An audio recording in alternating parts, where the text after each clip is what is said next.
256-576-4977 to make your audible for the Blitz.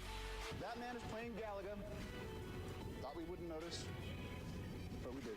It's the Afternoon Blitz. Here are your hosts, Captain Cool and the Bandi Man. Hello and welcome in, everybody, into a tubular Tuesday here in No Man's Land. Welcome into the Afternoon Blitz on the Tennessee Valley Blitz Sports Radio Network. I'm your host, the Captain Cool. Oh my goodness, it's Captain Cool. Some would lose a grenade. I hope not. Make sure you guys find us online at theblitzsportsradio.com, on Facebook at The Blitz Sports Radio, and on Twitter at @TheBlitz_sports. And while you're at it, go and follow us on Twitch and YouTube at WZZN TV for more than just sports talk. You'd see that I am currently standing. The Tom Abraham was just in here from our sister station 97.7 ESPN The Zone. You guys make sure you have that app as well as ours, the Blitz Sports Radio. And I gotta admit, like, I've always wanted to stand. You know, I feel like this is better for my back, honestly, in the long run. But I need the table to be a little higher as well, so I'm not just like looking straight down at my script, at my stories and all that fun stuff, because I mean, like, I don't want to be looking down, you know. I just want to be looking right into the camera and just be having a great time with that. But I think this is the comfortable way to go. I think this is where the show's going to need to go in the future if we all want to have our backs looking nice in the future and feeling nice. But it's whatever. I mean, it's just one of those things. But you guys can join in on the conversations at 256-576-4977 or create your own audible and change up the conversation. You can talk about playoff fun that happened last night. You can talk about all the playoff fun that happened over the weekend. You can talk about the basketball games that happened over the weekend. You can talk about a little bit of the hockey fun. There's anything that we can get into, including video game stuff, because we do cover that as well. We got everybody covered, all the demographics. Unless you're into like the Barbie games, I don't think Bandy's going to be talking about any of those. But, you know, what we will be talking about is this hour's sponsor. That is Fleming Roofing and Restoration, the guys you need to talk to about all of your roofing needs. If you've got any roofing problems, look them up online and fill out your free quote today. Remember, Fleming always shows up, and they'll make you guys show up as well in your neighborhood. Now, you're live, hanging with the chillest crew of two in sports radio across the glass, spinning the tracks, sitting down over there. One, the only, Bandi Man Bailey Larry. What is going on, Captain Cool? Like I said, I mean, for one, you got your hair changed over the weekend. Oh yeah? Now you're standing. It's different here. I mean, what's going to be different tomorrow? We're gonna change the sounders to introduce us. That's what we're gonna do. Okay? We're gonna have different music playing, and it's gonna sound really nice. And then we're also gonna do a little poll on the Twitter sphere that lets you, the listeners, choose what song you want to lead into a segment. It's gonna be awesome. We're gonna do that for you. We'll get all that stuff figured out on our end, but then the rest of it's just going to be you guys voting on your favorite song. We'll pick around a few, you know, notable classics. Yeah, like a couple of one of our favorites. Inject our personality into it, you know. Yeah. But also leave some up to the fans and listeners as well. Of course, we'll give you like 4 options. The best one goes in. I'm thinking we throw some Men at Work in there. Men at Work. All yeah. right. Yeah, I'm thinking Johnny B. Good should be one of them. Okay. I'm thinking. I mean, that's not Men at Work. That's Chuck Berry. Be Good Johnny. It's one of those two songs. Either way, I'll play it for you in a second. But all right. Just so, because like I know, you know, everybody knows some of the Men at Work songs. You know, the Land Down Under. That's something like that. I can't name them all right now, but I know that one of them. I wish I could just start singing it, but I'm not going to do that for you because I don't want to hurt your ears, Bandi Man, or the listeners. But we'll throw some Police in there. Maybe some. How about some? What are you a fan of? Are you like a classic rock guy? I like classic rock. Like a rap guy? Okay. I grew up on classic rock only because the Tom, he used to have it blaring, and I used to be in the back of the Expedition just getting all of the bass. But I love the music. I will say that. Yeah. He's more of a 70s guy. I'm more of an 80s guy, though. But I will be all for the 70s music as well. Okay, that's kind of like how my dad is. Like, my dad kind of likes the Metallica, the Led Zeppelin, the AC/DC. Yeah. Like, I mean, that era of classic rock. I mean, grew up listening to that too, and then my mom would be on the other side listening to like old 80s and 70s pop. So I got a little bit of a flavor of that as A well. little bit of everything, a little bit of everything. I feel like me and you are similar in the way that we both have a lot of, interests. Yeah, little KC and the Sunshine Band. Yeah. Like all those. I totally agree with you. I got Johnny Be Good queued up and ready to go, just so you guys know exactly what I'm talking about here. I'm actually just going to have it getting ready to play. They're going to give me an ad real quick, but don't worry about that. But we got a fun show ahead of us today. We're going to be delving into a lot of the football world, of course, but we're going to get into a little bit other stuff, especially with one Chad Bishop with VUCommodores.com to talk a little bit of Vanderbilt sports. We're going to go see the football side of things. We're going to see the basketball side of things, and then we're going to delve into some more interesting stuff in that. Bandy, when's that going down? That's going to be going down at 2:30, right after this segment. I very much like that, because then that leaves the whole rest of the show wide open for the listeners. You guys to hop in, and you know what it means. This is the song I'm talking about. Oh, this is the song. Okay. Be Good Johnny, that's what it is. Okay, Be Good Johnny. Okay. But, hey, you're smart. Which? This song was made for me. I couldn't ask that question after you just did that, but no. Have you seen Back to the Future at least? I have, yes. Okay, thank goodness. Which one are we talking about? The first one, part 1. Okay, the first one I have. Watched that one recently. Yeah. Golden Boy. Have you seen the other two? I have not seen the third one, but I have seen the second one. Okay, good enough. Okay. It's kind of like the third one was kind of the ones. I don't know if if I'd have it up there. I don't know. Steel Ball Run. Steel Ball Run. It's more like that. Steel Ball Run's better than Back to the Future Part 3. Exactly. Why do you bring that up? Is that song in that? Johnny B. Good's in that. Oh, yeah. okay. Yeah, remember it's like you guys might not be ready for that yet. Oh, okay. But your kids are gonna love it. Oh, yeah. I Yeah. remember that. The way end. Yeah. Mhm. Yeah, okay. Good stuff right there, either way. But, Bandy, I got a question for you. Alright. Off the show. We're starting back on the questions because we got to get to know each other. I mean, obviously, we know each other pretty well, but the listeners don't know us as well as they probably should. So I want to ask you this, okay? What is one totally irrational fear that you have? Irrational fear? Yes. Irrational fear. I don't know. I mean, I can't really think of one on the top of my head. I mean, I got I don't know if I have like an irrational fear. I have like one giant fear of one main thing. Okay, well, here. You know? You can either give me that or give me a strange fear that you have that you don't think of that much, but you do think of every once in a while. I think I'll kind of give you the big one because it's easier to explain. Okay. The ocean. Okay. Finn. I hate the ocean. Well, you're not alone. A lot of people are actually pretty scared of it. I have submechaphobia. Anything like man-made underwater terrifies me, okay? And I forgot what the other one was, but just objects under the water, like boats, like shipwrecks and stuff like that are just slightly underwater in like ponds and stuff. I can't go close to those. Yeah, no, it's actually to the point where I actually have trouble playing, well, like sea-related games. Subnautica? Yeah, no, I cannot play Subnautica. No. I tried. I downloaded it on Game Pass. I tried for maybe half an hour. I did not get past the opening area. All right. It takes a lot of me just to play Sea of Thieves. Like, God forbid we get in a Kraken fight. I am not going anywhere under the water. Dude, I love that. We got to play some Sea of Thieves together. I'd be down to. Try to get your fears out of the way, but that's pretty cool. Sea of Thieves did kind of help me because there are like the sunken ships that you can go down and grab the treasure and all that stuff, and it's actually pretty terrifying, but at the same time, it's all right. Yeah. I went to a place in Chattanooga, Tennessee, okay? And it's called Lake Winnipesaukee. And it's kind of going into what my, fears are, irrational fears or not. And there's this ride, and they have a lot of really old rides there. It's a classic joint, all right? It's a nice little amusement park. And it goes through this mechanical area, and you see this piping that goes deep into this water that's in there, and it's green water. And there's lights inside of the water, and you can see the pipe going down into it. I'm just like, if I fell into that, you could just kill me at that point. I would be fine with that over being in that water with those pipes.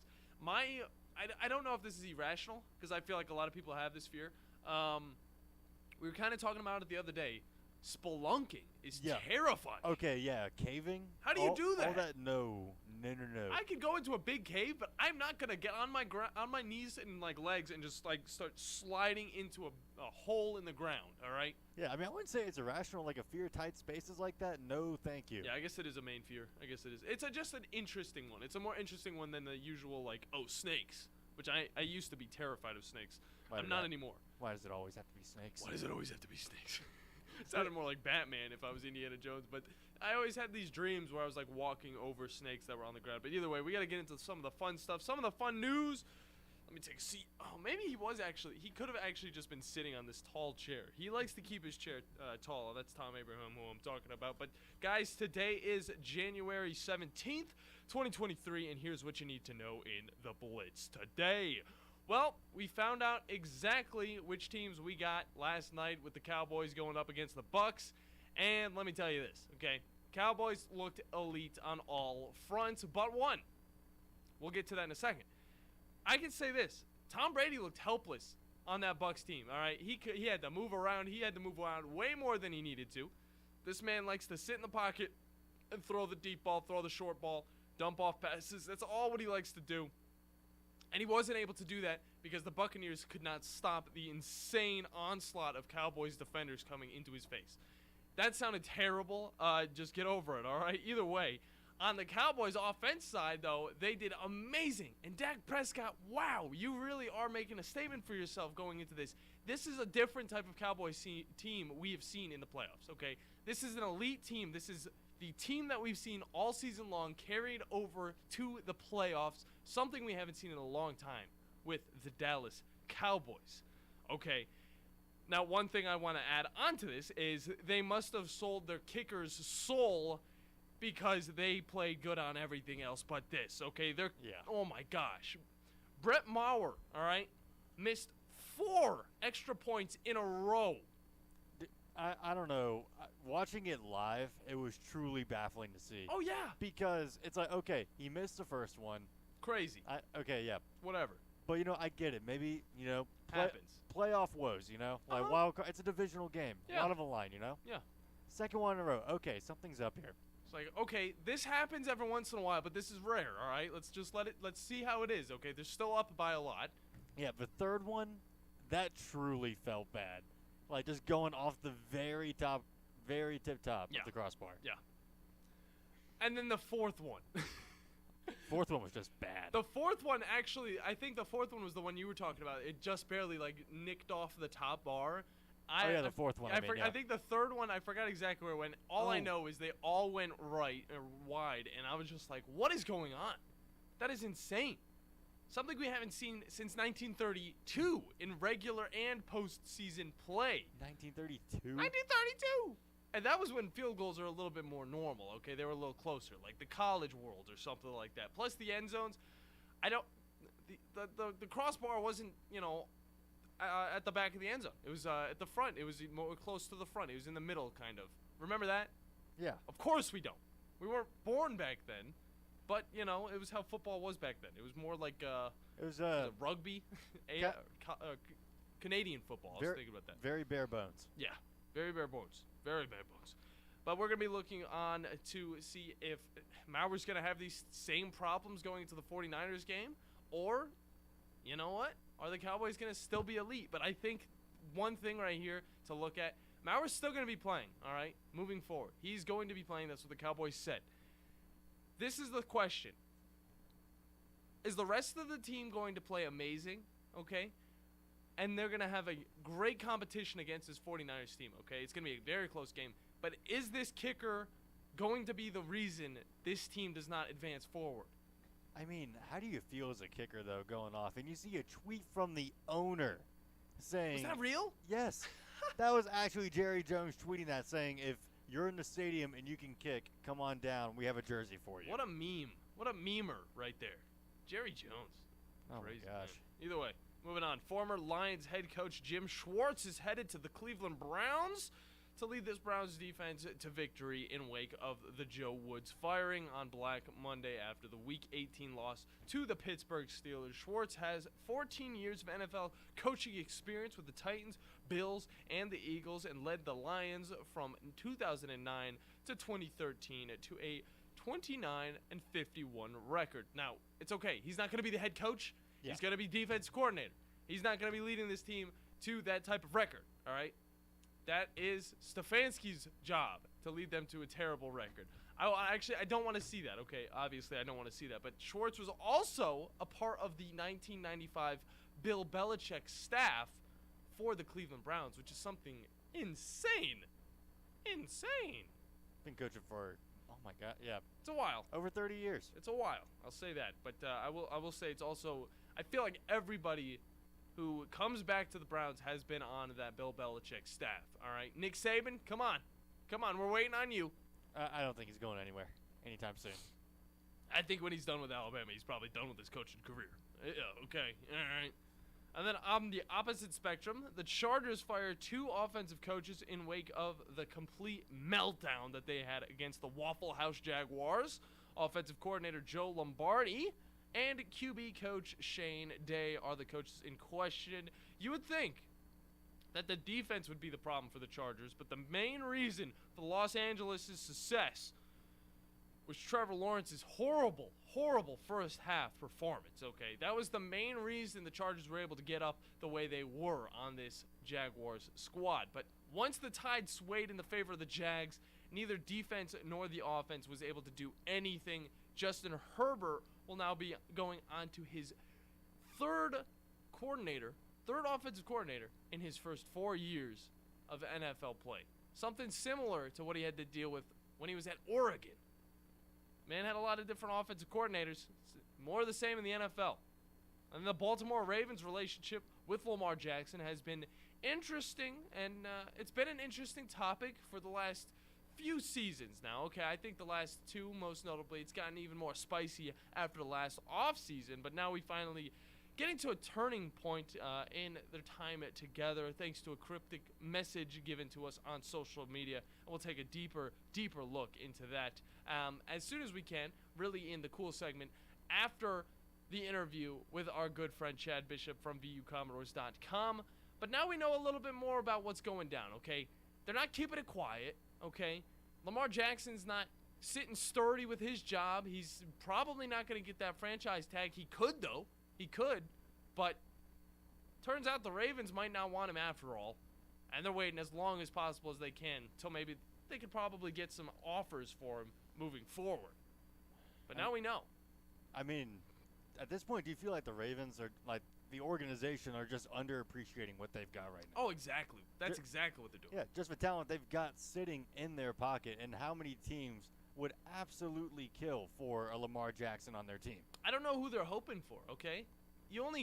First off, you only get one Joe Flacco in his prime, all right? You had that. You got a Super Bowl out of it. Move on from that. You find this young kid, Lamar Jackson. He's going to change your entire organization, your entire offense, and you're going to be an MVP in 2019. You're going to be on the cover of Madden, for gosh sakes. Joe Flacco never did that. This kid's a stud, and he's making this organization special. But you know what the Ravens want to do? They want to be boring. They want to be normal. I don't know what they want behind the center, but you know what? I guess Lamar Jackson's not it, because they're not throwing the money at him like he should be getting, okay? We'll talk a little bit more about that during the cool segment of the show, as well as the NFL recap, because we're going to have some fun playoff action to talk about, and the COVID is still more than active, because Northwestern versus Iowa men's basketball game has been delayed due to the COVID-19 health and safety protocols within the Northwestern program. The game will be rescheduled with help from the Big Ten, but we'll see. I mean, Bandi, when was the last time you saw somebody rocking a mask? I mean, actually not too long ago. Okay. Couple people were wearing them in restaurants. Wow, that was actually really tough to say. Couple of people, yeah. Couple people were wearing them in restaurants. Yeah, I mean, I see, the only time I ever see anybody rocking a mask nowadays is when they're actually inside their car, and that doesn't make any sense. I don't know why. Inside their car? I see a lot of people inside their car rocking these masks. By themselves? Yes, either by themselves or they got like an old granny next to you. You're both wearing masks. It's just like, come on. You're both in a car together. You're going to get COVID if one of you got COVID. The car's not going to get COVID. What are you trying to... Come on, air conditioning's helping everybody. And then later in the show, the Bandi Man will be bringing you guys all the fun within the gaming world during the E-Play-by-Play. Bandi, what are you going to be bringing the people today? Well, Guilty Gear XR Rev 2 is finally getting full-on rollback netcode. Whoa! Only on the PC version. But hey, it's still coming out. It's rollback. And Optic Scump has actually unexpectedly retired in the middle of his final season of competitive Call of Duty. He is stepping down early. Dang. And a ridiculous fighting game cheat code has been found 28 years later. Convoluted, to say the least. Yeah, in the most ridiculous and backwards way I've ever heard of something ever being unlocked, with some of the most ridiculous requirements I've heard ever. Yeah. One of them, I'm just going to give it a little tease, 15,000 matches. Yep. 15,000.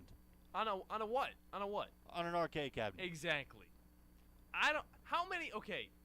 So let's just say it costs 50 cents to play one match on that. All right. All right. Do it. 50 cents. 50 cent. All right. Times. It's typically 50 cents a person, so just $1 actually. Yeah. Okay. So yeah. So yeah, $15,000. There you go. Sheesh. Because they have to be player 1 and player 2. That's got to be the most expensive character you could ever unlock. Oh my gosh. That's expensive. Oh, it's characters. Yeah. Oh yeah, characters. Sorry. Yeah, you got some hidden ones in there. I didn't want to tease it too much. All right. You got some hidden ones in there. I'll talk about a little bit. Hey, the people are all gonna find that out during 3:30. That's gonna be during the E play-by-play, and I'll be talking a little bit about where Lamar Jackson might, possibly go within the NFL, what the experts are saying, as well as the NFL recap. And then coming up, we're going to be talking with Chad Bishop from VUCommodores.com, talk about all things Vanderbilt sports. Bandy, let's hop into a break. When we come back, you know what we're doing. Chad Bishop will be on with us. Don't go anywhere. You're listening to the Afternoon Blitz. This is Wes Neighbors with Philip with Eagle Insulation, and we have an announcement to make. Yes, Wes, we are now Eagle Masonry and Insulation. Still a place to call for your installation needs, but now we offer masonry services. What kind of masonry projects can you handle? Wes, no job is too big, no job is too small. We can do renovations, new construction, outdoor fireplaces, fire pits, brick landscape borders. Well, when you came out to my house, you did both the insulation and masonry at the same time. You guys did rock for me, you did brick for me, and you insulated my house. That's usually done at the same time that you're building a house. Absolutely. It really capitalizes on two services you need at the same time, and you can get one company to handle both of those. Philip with Eagle Insulation will come out, do your installation. He'll do your masonry. They do a great job. They guarantee your work. Check out more online at insulatedwitheagle.com and schedule your free examination today. 256-755-1556. Thanks, Wes. You want the right specialist for your recovery. At SportsMed Orthopedic Surgery and Spine Center, we understand every body is different. Your muscles and bones are unique, as is your body. Our SportsMed specialists offer innovative treatments and minimally invasive procedures, allowing you to quickly return to the life you love. Locations in Huntsville, Madison, Athens, and Decatur, and on the web at sportsmedalabama.com. Improving performance, improving lives. In 1982, Bob Baumhauer introduced Alabama to the Buffalo Wild Wing, and quite frankly, we've never been the same. Back then, it was Wings and Things in Tuscaloosa, but now, 40 years later, after 4 name changes, Baumhauer's Victory Grill is the #1 sports-themed restaurant in the state. Bob's Alabama Hot Chicken is something that has to be tried to believe, plus the new Bam Bam Chicken and the Louisiana-style Go Fish, a whitefish over rice topped with shrimp etouffee. And Baumhauer's is fighting inflation with some new affordable favorites. Visit Baumhauer's on the South Parkway today. Tom Abraham here for my friend Brian Hamaker and his team at North Alabama Mortgage. Look, buying a home is the biggest purchase you will make in your life, and it can be a bit intimidating, so you want people that can help walk you through the mortgage process and get you the best deal possible. That's what North Alabama Mortgage does, and they do it in Alabama, Tennessee, and Florida, from first-time purchases to refis, conventional, VA, FHA, and USDA loans. They have the solution at North Alabama Mortgage. Visit NorthAlabamaMortgage.com to learn more. That's NorthAlabamaMortgage.com. What's better than Valley Equipment Rental? 2 Valley Equipment Rentals, and that's just what we have now. The original on the South Memorial Parkway between Drake and Airport Road, and their second location on North Memorial Parkway just north of Winchester Road. Valley Equipment is locally owned and has more skid steers, excavators, and lifts than anyone in the area, plus all the small tools that you need to get the job done like a pro. And if you are a pro, you need to check out the new North location now, because Valley Equipment has what you need. Learn more at valleyequipmentrents.com. This is Wes Neighbors talking to Chris Haygood of Bob Wallace Appliance. Chris, what sets you apart from other appliance dealerships? Wes, these appliances are going into the most used room in your house, your kitchen. The way we have these appliances displayed, it's easy for you to visualize how they'll look in your home. Wes, what sets us apart is the people. They're well trained. In fact, they live and breathe these appliances. And if you need service, you'll really appreciate our parts department. Contact Bob Wallace Appliance at 256-533-2121.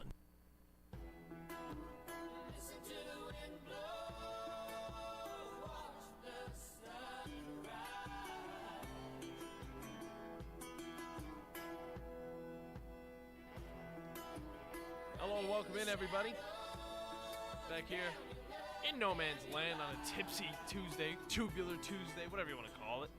It's anything, really. But welcome back to the afternoon Blitz on the Tennessee Valley Blitz Sports Radio Network. I'm your host, Captain Cool, alongside the Bandi Man, Bailey Lowry. You guys can find us on the Twitter sphere at the Blitz_sports and on Twitch and YouTube at WZZN TV. And this hour is presented by Fleming Roofing and Restoration, the guys you need to talk to about all of your roofing needs. The weather may have calmed down for now, but you never know when that storm's going to come by.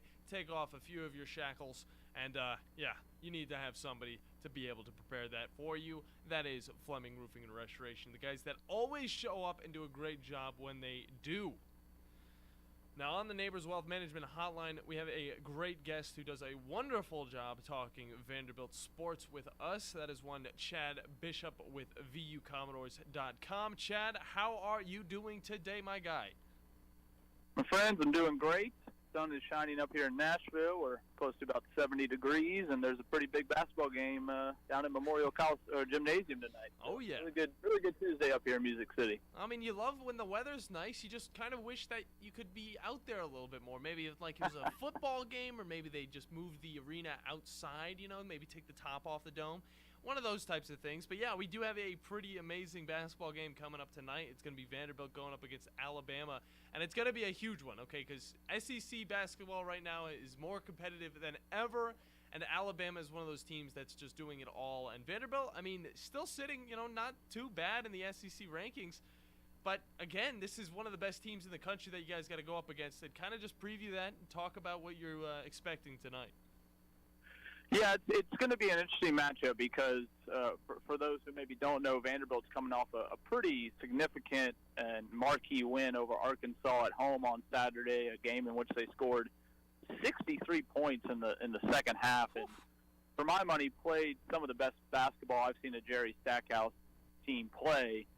They were firing on all cylinders, not only offensively but defensively, and got contributions up and down the floor, and one would have to think that their confidence level is really high right now. And then when you look at Alabama, we all know maybe some of the off-the-court things that have happened over the weekend, and then going on the road and playing in a funky place like Memorial.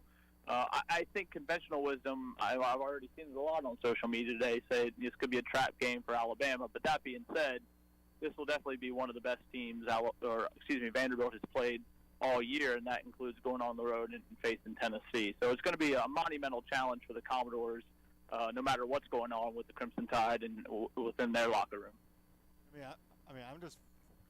I'm looking forward to this game tonight a ton. But kind of talk about Memorial Coliseum a little bit, because this really is a historic place to play here in the SEC and just to play basketball in general. And it feels like this is really more, like, if you look on paper, it's the number 4 team against an unranked team, but for an SEC fan and kind of for an SEC insider, this feels like a little bit more than that, because it's being played in Memorial. Yeah, there's a phrase that folks in Nashville like to use called Memorial Magic, and it's sort of a historic term because when Vanderbilt is cooking, it becomes a really tough place to play. It's an old building. A lot is made about the court sort of being raised above floor level to where if you watch on TV tonight, you'll see the student section is about chest high, standing there with the court. The benches are on the baseline. The building was built as a theater, really, for the performing arts, and converted into a basketball arena, and that's sort of why it has the funky layout. And it can throw some teams off, and then when Vanderbilt's playing well, it can get very, very, very loud in there. The Arkansas game on Saturday was an incredibly tense atmosphere. There was some pushing and shoving. There was an ejection. There were technical fouls. That got the crowd riled up. The SEC home game before that, when Vanderbilt played South Carolina, went to overtime. Not a big crowd, but very, very loud. So it's a tough place for people to play, especially for student athletes who have never been there before. it can really become sort of a theater of nightmares for visiting opponents. So some teams are able to handle it, especially some veteran teams who have played there before. But if you got a group of kids who maybe haven't experienced that before, it can be a little tricky for sure. Chad Bishop from VUCommodores.com doing a great job talking Vanderbilt basketball with us right now. And I kind of just wanted to look at some of these players. I mean, coming off of this Arkansas win. And, I mean, you look at them, you got Miles Stute, who did an amazing job with 7 rebounds, 3 assists, 15 points. And then you see guys like Tyron Lawrence, who had 22 points on his own in this past game. And kind of, are these some things that we can expect moving forward in this Alabama matchup, or are we going to have to see some other players maybe step up and do the job a little bit better? Throughout Jerry Stackhouse's tenure as basketball coach, when his teams are going good, they are getting contributions up and down the lineup. It's not a program that just feeds the ball to one person and wins that way. Yeah. Even during the Scottie Pippen era, the last 3 years when they had Scottie Pippen at point guard, the team was at its best when Scottie Pippen was scoring maybe 20 a game, but they were also getting, 10, 12, 13, 14 from some other guys. I think they had five players in double-figure scoring in that Arkansas win. I go back to one of the first big wins they had in Jerry Stackhouse's first year. They beat a ranked LSU team and scored almost 100 points. It was the same story. They had contributions up and down the roster. So you're going to look at a guy like Jordan Wright, who's the senior leader. He's capable of putting up double figures. Liam Robbins is probably the best NBA prospect, the 7-foot senior center who can block shots and is a double-double waiting to happen. But you mentioned a guy like Miles Stute. He's the sharp shooter from 3. He's been kind of cold of late, so he needs to pick it up and pour some threes in. Tyron Lawrence is certainly a guy who's capable of doing it. Trey Thomas comes off the bench, another sharp shooter. If you get 4 or 5 of those guys in double figures and scoring, Vanderbilt's a really hard team to beat. But if you kind of contain them to where it's sort of a one-man or a two-man show, that's really where they struggle.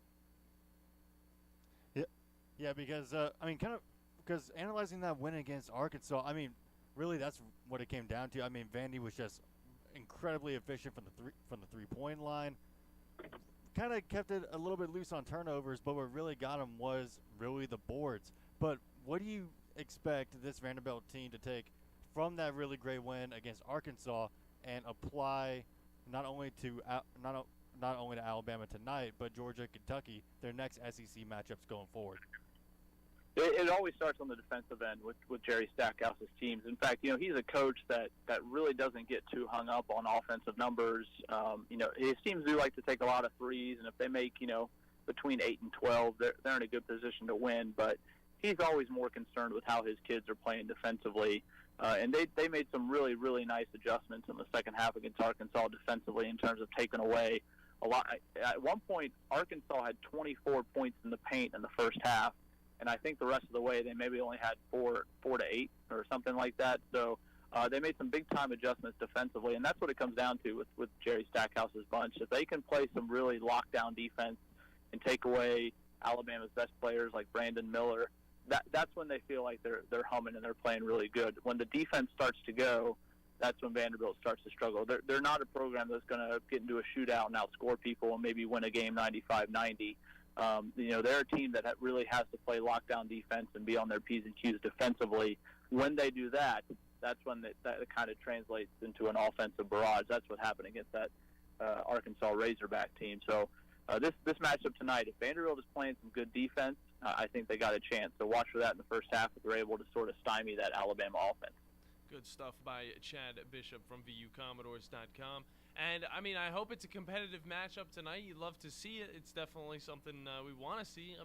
Vanderbilt could do with a win for sure. And Alabama, they could probably be fine with another loss on their thing. They're doing fine the way they are. But either way, for me, I live in Tennessee.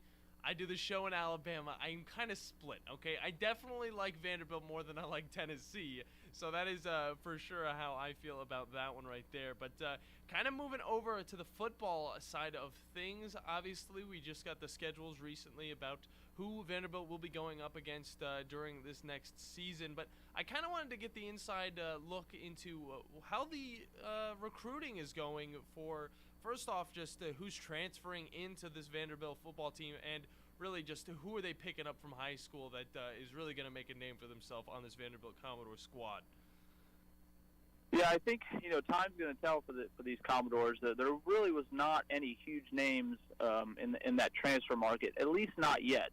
Vanderbilt's a type of program that's sort of going to, I don't want to say hide in the weeds. I don't know if that's the correct term, but they're just going to lay low. They're going to pick and choose their transfers and see who is good for their program. Last year they picked up a young man named Kane Patterson, who was a transfer from Clemson. Oh yeah. Sort of late in the process, and sort of a real low key pickup there. So I sort of think if Vanderbilt is going to get any sort of transfer, that might not happen until later this spring or maybe even into the summer. As far as high schools go, that recruiting class probably wasn't as maybe didn't get the notoriety this year as the one did the year prior. I think some of that is due to Vanderbilt's depth being a lot better. So they got maybe more guys who might be a little bit more of a long-term project. There's not going to be any 4 stars or 5 stars in this Vanderbilt recruiting class, but they got some guys to provide a little bit more depth. And Clark Lee has said time and time again, he wants to be a program that develops guys into all SEC players and NFL prospects. He's not incredibly concerned right now with getting the high-profile blue-chip prospect. I think that'll come over time. Yeah. But right now it looks like he's got a class that he can just sort of plug in that locker room, maybe wait in the wings, have a few red shirts, build a lot of depth, and then maybe 2-3 years from now we'll be able to say, actually, that class turned out to be really, really good. And I don't want to try and say anything too early on during this football season, but looking at the roster, it looks a little similar from the last one, at least at the beginning. You get to play Hawaii right off of the bat, but this one will be home, so you don't get to go to Hawaii, but either way, I mean, it's still against Hawaii, and you know what they did to last year. It was a nice, easy win for them right out the gates, and it really just set the tone. But kind of looking forward into that, Alabama A&M is next, then Wake Forest, then ULNV. And then we got Kentucky. That's when the actual SEC play starts going in. But which one of these games, if not all of them, do you think are the ones that are either going to cause the most trouble for the Vanderbilt Commodores over the other ones in the actual SEC play? Or do you think they'll be able to kind of handle these teams maybe a little bit more handily than last season, especially against that Wake Forest squad? Yeah, I think Wake Forest is the one you circle first and foremost. Yeah. Vanderbilt, going into the Wake Forest matchup this past fall was one they thought they could win, and just did not play very, very good football. Now, that being said, Wake Forest was, as we all know, a real high-quality team with a big-time quarterback in Sam Hartman. Yeah. But he's gone now, and Wake Forest is going to, they had a very veteran team. They have a great program, but I think, again, that's one you circle for Vanderbilt and say you got to go on the road. This is a game you got to win against an ACC opponent to show you're taking sort of that next step. Mm-hmm. You mentioned Kentucky and Missouri opening SEC play. Those games are at home. Vanderbilt beat Kentucky last year. They really should have beat Missouri on the road last year. I don't think it's out of the question to think Vanderbilt could start 2-0 in SEC play. But again, it's about putting up or shutting up, right? They got to go out there and prove that they can get it done consistently and not just sort of have a one-off win here and there. So. You got to go to Florida. That'll be tough. Georgia, 2-time defending national champions. It's been a while since the Commodores have beaten Ole Miss. They got to go there. And then sort of the West Division crossover game. Super interesting in November to play Auburn. It's been a long time since Auburn has come to Nashville. They're going to sort of have a new look and a new regime, right? So, how will that game? Is that a game that Vanderbilt can sort of jump up and win? So it's certainly going to be an interesting ride here. The one thing that Vanderbilt, has going for it and really has the last, maybe year and a half is they have the same coach. They got the same system. They got the same offensive coordinator, a lot of veterans coming back, and sometimes they're going to be going against opponents that maybe don't have that. So I think that's going to play to their advantage, especially as that calendar turns into October and November. Chad Bishop with us from VUCommodores.com, does a fantastic job of covering everything Vanderbilt. And, really the more I'm looking at this schedule, the more it just really intrigues me because, you're starting off with the 4 out-of-conference games, and then from that Kentucky game on, it is full-on SEC the rest of the way through. With an SEC that's not only with a lot of teams that are losing a lot of key players, Stetson Bennett's not going to be there for Georgia. Bryce Young's not going to be there for Bama anymore, but Vanderbilt's staying relatively the same going from this year from last year into this year. I mean, how do you think that all SEC lineup towards the very end, to finish off the entire schedule, could affect the longevity of this Vanderbilt team? Yeah, I think it's going to be good for them. It's not too dissimilar than what it was this past season in 2022. And you mentioned opening the year with Hawaii. While that is a home game, because it is week 0, Vanderbilt does have the option to have 2 bye weeks, and that's what they did this past year, and that's what they'll do in 2023. And I think, that's going to help them as well.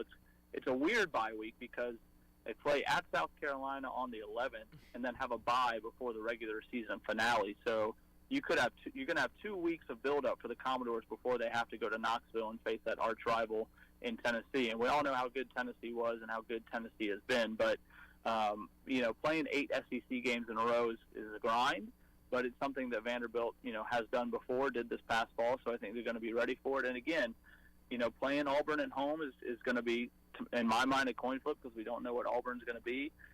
Playing Missouri and Kentucky at home, that's certainly winnable games. They got to figure out a way to beat South Carolina, which they have not done in a very long time and historically have always struggled with. So there's some challenges left, and I think this Vanderbilt football team, they know that it's bowl game or bust, right? It's 5 wins in 2022. It's time to get win number 6 and try to get that team back to the postseason. So let's assume, right, that maybe they go 3-1 or 4-0 in the non-conference schedule. You got to find 2 or 3 SEC wins in there somewhere. It's going to be tough, but this is the year that they need to figure it out and try to crack through and get to that bowl game. We'd love it to see it. It's something I know I would personally love to see because I remember going to and watching Vanderbilt defeat Tennessee back in, I think it was 2012 or 2013, and I went with my father, and it was an amazing experience. The place was packed, and it was something that really just stuck with me for the rest of my life, at least for now. And I kind of want to just jump back to basketball really quick because Jerry Stackhouse, he had a little bit of confrontation going down during that Arkansas game, and I know it was about a little bit of disruption on the court between both teams. And I mean, it's always good to show that emotion for your team, but at the same time, you sometimes need to maybe calm down and show less emotion, so like the players are calm with you and keep everything about that. But kind of, how is he when it comes down to those big plays, like those big game-changing moments that are going to affect whether or not you win this game? I want to know exactly how he is and how he is going to go forward with his coaching with his Vanderbilt squad. Yeah, one thing about Jerry Stackhouse, when he gets upset, it's going to be in the defense of his players. Yeah. He's not the type to really lose his cool with an official over maybe a singular call or a missed call. Now, if one of his players comes under fire, he lost his temper earlier this season. One of his players got a technical foul, which he didn't think should have been a technical foul. But again, it was because he was in defense of his player. And this past weekend against Arkansas, he had his point guard ejected. Ezra Mannion got thrown out of the game in the first half, and he disagreed with that, and that's why he, kind of lost his temper in defense of his own player. He is certainly a player's coach. I know you hear that term a lot, but Jerry Stackhouse definitely is. I mean, he's trying to get these kids to play at their highest level. Obviously, he has a ton of NBA experience and a ton of NBA pedigree, and he knows what it takes to get there, and I think that's why these players sort of believe and trust in him. I mean, we've heard from every analyst in the book and every coach in the SEC. Rick Barnes is one who's a huge proponent of Jerry Stackhouse because of his basketball acumen. You watch that game tonight, I mean, you'll be impressed with some of the defensive sets and some of the offensive plays that Jerry Stackhouse is drawing up for his group. It comes down to execution. If these guys can make the shots and defend like they're supposed to and run the plays that they're being asked to run, they have a good chance of beating any team in the country. It's sort of when that execution breaks down is where they fall short. So some of that, again, is on. It goes both ways. It's on Jerry Stackhouse for understanding his personnel and what they can and cannot do, but it's equally on the personnel to execute and make those plays. So that's sort of how Jerry Stackhouse has run his program since he's been here. It's for my money, it's gotten better since year one. Obviously, the NIT run was huge last year. Now we talked about the football team getting to a bowl game, right? This basketball program has to get back to the NCAA tournament where it hasn't been in quite some time, and that's certainly their mission going forward this spring. For sure, we'd love to see it. Chad Bishop from VUCommodores.com talking Vanderbilt sports with us. Chad, that's all the time we have today, but let the people know where they can find you on the socials and online. You got it. VUCommodores.com and at Mr. Chad Bishop on the Twitter machine, and I'll be at Memorial here in a few minutes. I'll be there the rest of the night, so check it out. Very nice. Can't wait to see what you got to tweet for the updates, because I'm definitely going to be keeping an eye on that game, and I hope it's a competitive one. Hope we can see Vanderbilt maybe pull out a win here, but at the same time, I just want to see a pretty good game. But we will talk with you later on in the season. Thank you very much, Chad. All right. See ya. Thank you. Good stuff. Make sure you guys find his work at VUCommodores.com. And, Bandi, you know I got to tend to everybody, man. I know. He's a great guest. We got to keep bringing him back. I can't just be for Alabama all the time. He's a great guest. He knows his stuff about Vandy. But look behind you on the banner. Do you see a Vanderbilt Commodore V? That's the on sister that wall? station. We could get Vanderbilt on our station. Who knows? We don't know. Okay. Either way, you guys will be able to catch that game on our sister station, 97.7 ESPN The Zone. So make sure you have the app, or you're just tuning in later tonight, because I know I will be, I know Bandi will be, and I know we're going to be keeping up with all of the Mr. Chad Bishop's tweets. But we're going to hop into a break, because when we get back, we're going to be previewing the second hour, discussing the first, and talking about a little bit under the sun. Don't go anywhere. You're listening to the Afternoon Blitz. The Blitz has been called. Great food and the best live entertainment is what it's all about at the Furniture Factory Bar and Grill. Head to downtown Huntsville every Tuesday for karaoke on the only outdoor karaoke stage in North Alabama. Thursday night is the Valley's longest running and biggest bike night. Food and drink specials, giveaways, and live music on the patio. And the Furniture Factory menu is fully loaded with options, from steaks to salads, plus a whole lot more. Featuring a weekday happy hour that starts at 3. 619 Meridian Street, downtown Huntsville, and online at FurnitureFactoryBarGrill.com. Guys, when we were 20, we never had to worry about spontaneity. And now that we've gotten older, spontaneity has been replaced with pills and injections. We're just trying to keep that intimacy, but it's taken away from spontaneity. At Advanced Life Clinic, we now offer GainsWave, which uses sound waves to non-invasively treat this issue with no need for pills or injections. Just give us a call, 256-888-9367, or check us out online, advancedlifeclinic.com. McCurry Motors is your car and van rental headquarters. You can rent the vehicle you need today. Family in town, sporting event, church function, no matter what your need, McCurry Motors has you covered with a wide selection of cars and vans available for rent. They have 12-passenger Mercedes Sprinter vans, 12-passenger Ford Transit vans, 15-passenger Ford Transit vans, and 15-passenger Chevrolet Express vans. They have 2 locations, Highway 72 in Athens or Max Luther Drive in Huntsville. This is Wes Neighbors with Philip with Eagle Insulation, and we have an announcement to make. Yes, Wes, we are now Eagle Masonry and Insulation. Still a place to call for your installation needs, but now we offer masonry services. What kind of masonry projects can you handle? Wes, no job is too big, no job is too small. We can do renovations, new construction, outdoor fireplaces, fire pits, brick landscape borders. Well, when you came out to my house, you did both the insulation and masonry at the same time. You guys did rock for me, you did brick for me, and you insulated my house. That's usually done at the same time that you're building a house. Absolutely. It really capitalizes on 2 services you need at the same time, and you can get one company to handle both of those. Philip with Eagle Insulation will come out, do your installation. He'll do your masonry. They do a great job. They guarantee your work. Check out more online at insulatedwitheagle.com. and schedule your free examination today. 256-755-1556.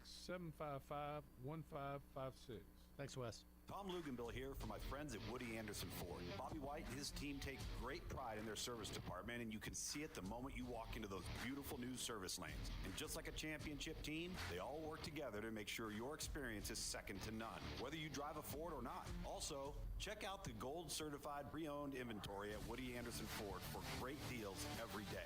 Stop by and see them at Jordan and Sparkman or at Woody Anderson of Madison on Hughes Road, or visit WoodyAndersonFord.com. When I chose a garage door company, I did my homework. I needed Precision Overhead Garage Door Service. They have a 5-star Google rating. I checked their reviews and liked what their customers had to say. Precision Overhead Garage Door has lifetime warranty packages. Same-day service if I call before 2 p.m. If they can't make it the same day, my service call fee the next day is waived. They did a 25-point safety inspection on the door and operator. Now that's peace of mind. Residential, commercial, and gate services. Precision Overhead Garage Door Service. Call 256-400-4500. The Blitz has been called.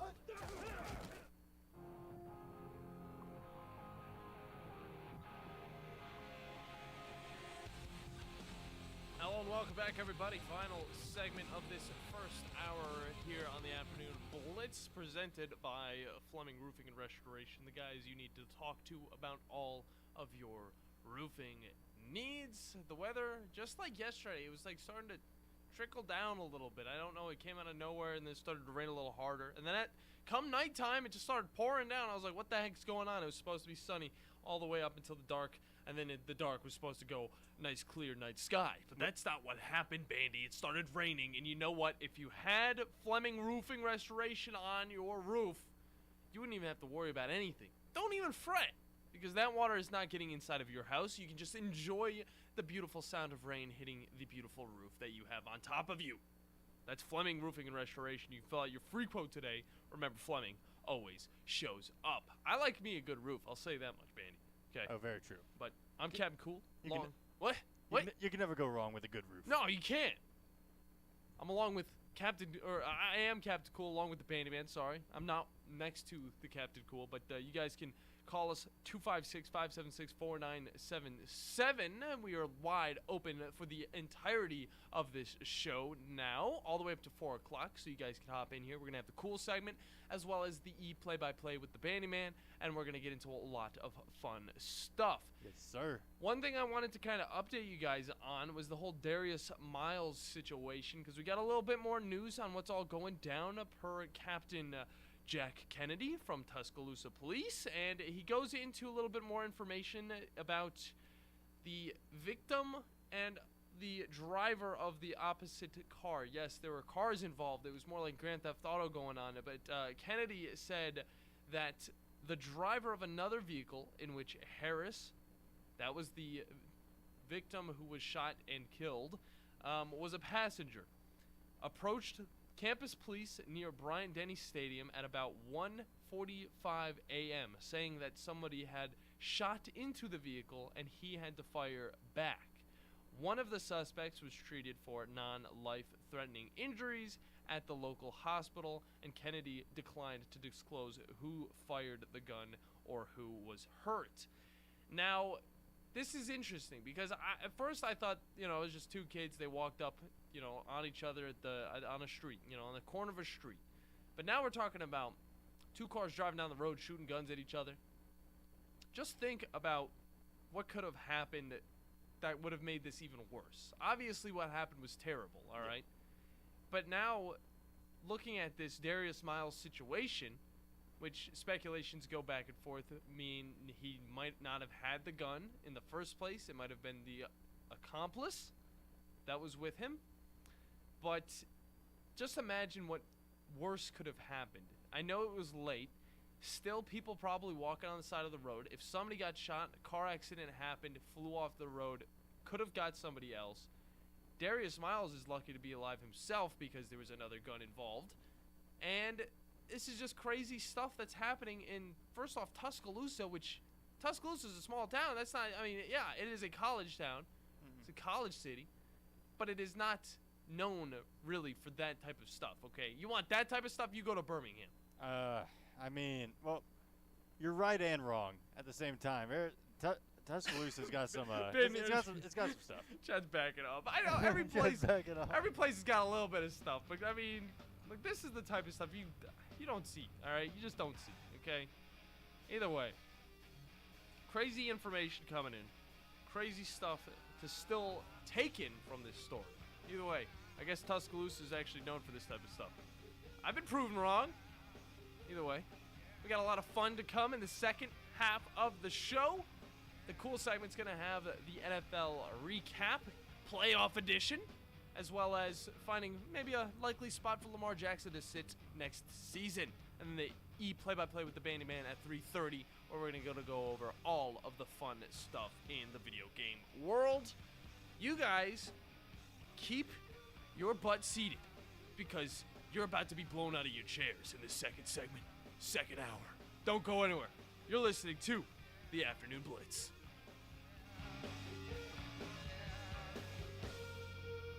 With us today, Dr. Tracy Lowry of Best Vein Care of Huntsville. When we evaluate a patient and they indeed have significant venous disease, most third-party payers, private insurance, Medicare, require us to treat every patient conservatively at least 90 days. Conservative treatment includes increasing ambulation, elevation of the legs, and the wearing of compression stockings. It's very common for folks to come see us in March or April wanting to have their veins fixed before they go into swimsuits starting in June.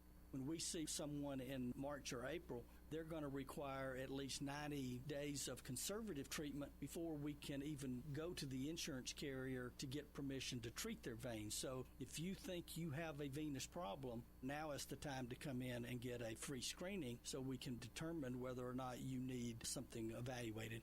If you have a vein problem or you think you may have a vein problem, now's the time to contact us at bestveincarehuntsville.com. Are you tired of chasing a roofing contractor to show up on time or even show up at all? I'm Sam Fleming with Fleming Roofing and Restoration. Our motto at Fleming Roofing is we show up. Our goal at Fleming Roofing is to provide the reliable customer service that you deserve, and we have the resources to meet all of your roofing needs: residential, commercial, industrial, replacement, or repairs. We are manufacturer certified for roof coatings, single-ply membranes, and asphalt shingles. Whenever you need a roofing professional you can count on, call Fleming Roofing and Restoration. We are committed to finding the solution that meets your needs. We don't have quotas or heavy-handed sales tactics.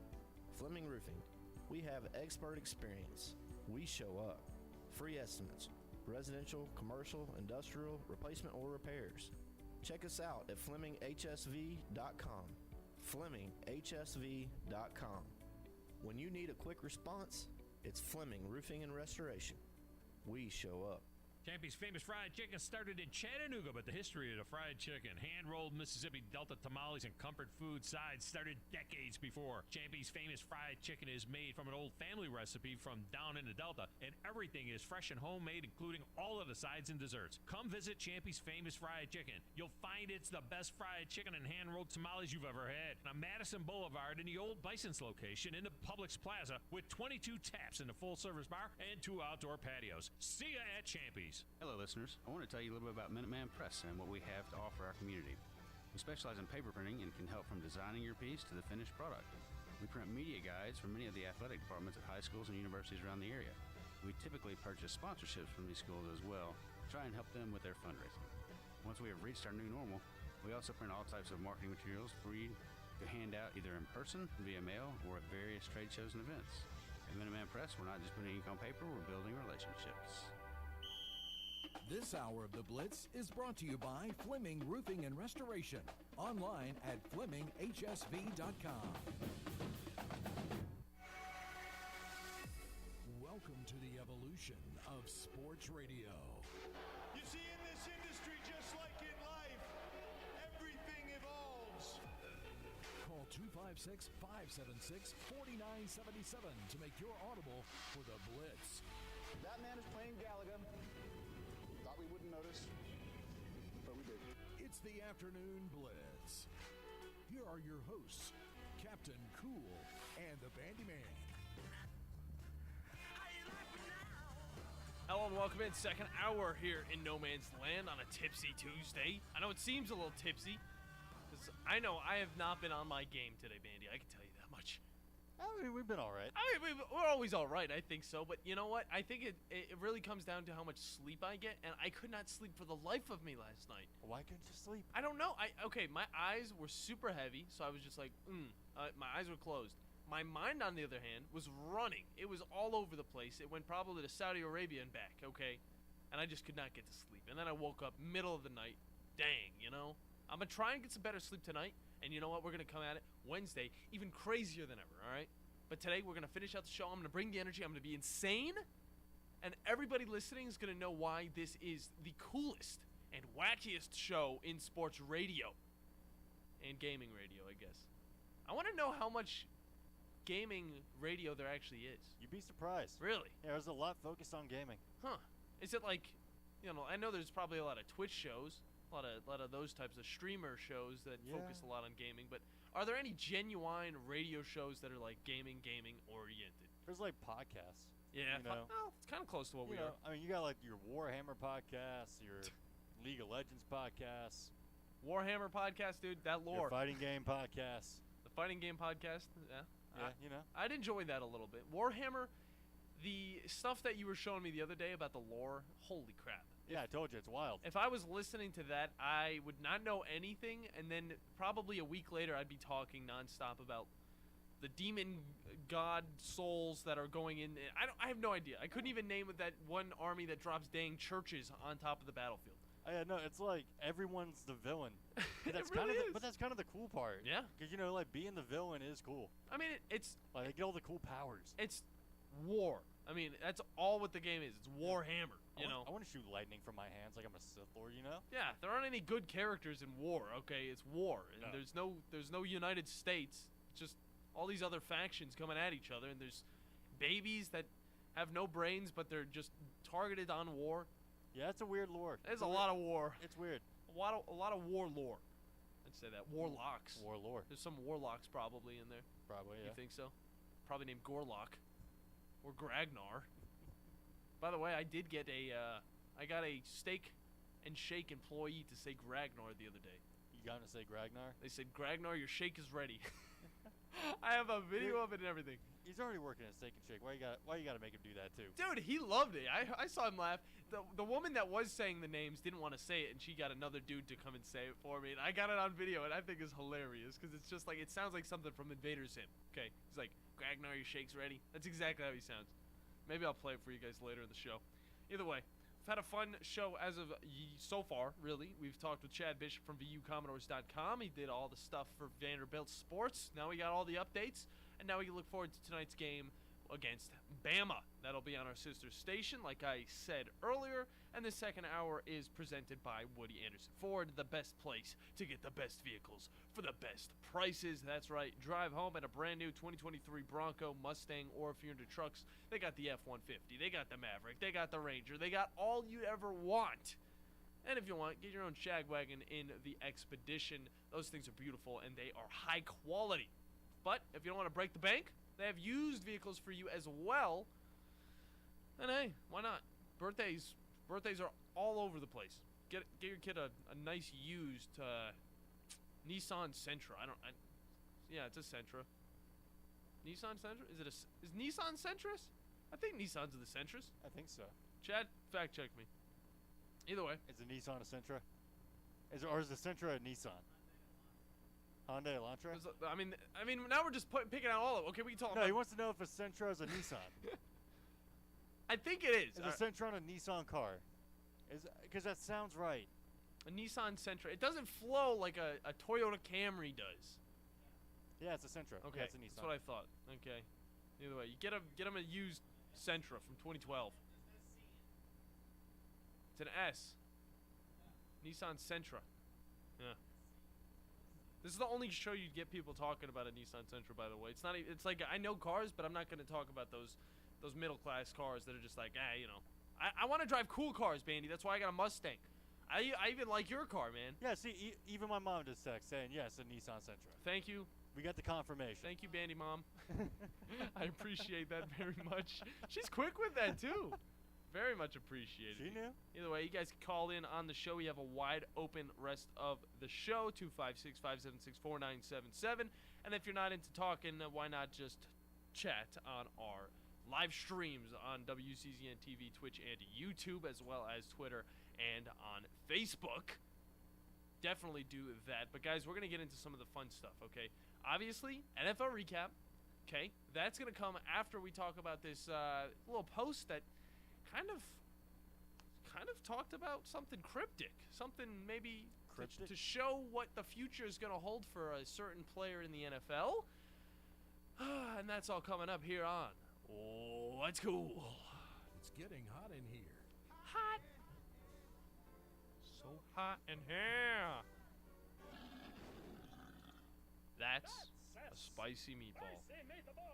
So it's time to cool down with Captain Cool. Yeah. You know what's cool? What? Yours, Roby. That's right.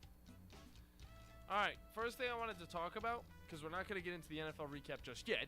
I know, hold your horses, everybody. But I wanted to read off this Instagram post/tweet.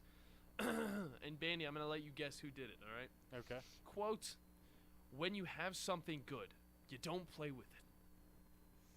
You don't take chances losing it. You don't neglect it. When you have something good, you pour into it. You appreciate it, because when you take care of something good, that good thing takes care of you." Now, Bandi, what if I told you this is an NFL quarterback that said this? Okay. First thing I want to know is, who do you think would tweet something like this? And second thing is, what implications do you think they have behind it? Go. Let's see. I'm going to say that was tweeted out by Tom Brady. Okay. Let's see. I don't know, one of those, like, motivational Sunday kind of things. Like, I'm just going to throw that out there to get me going, you know? All right. Hey, I'm glad you didn't say the right thing, because I feel like you knew what the right answer was. I mean, am I right about it being Tom Brady? It's not Tom Brady. It's not Tom Brady? It's not Tom Brady. Okay. But I appreciate that you didn't answer it correctly right off the bat, okay? Because that would have made me feel like, oh, well, you know, maybe I hinted at it a little too much, okay? This tweet was actually from Ravens quarterback Lamar Jackson.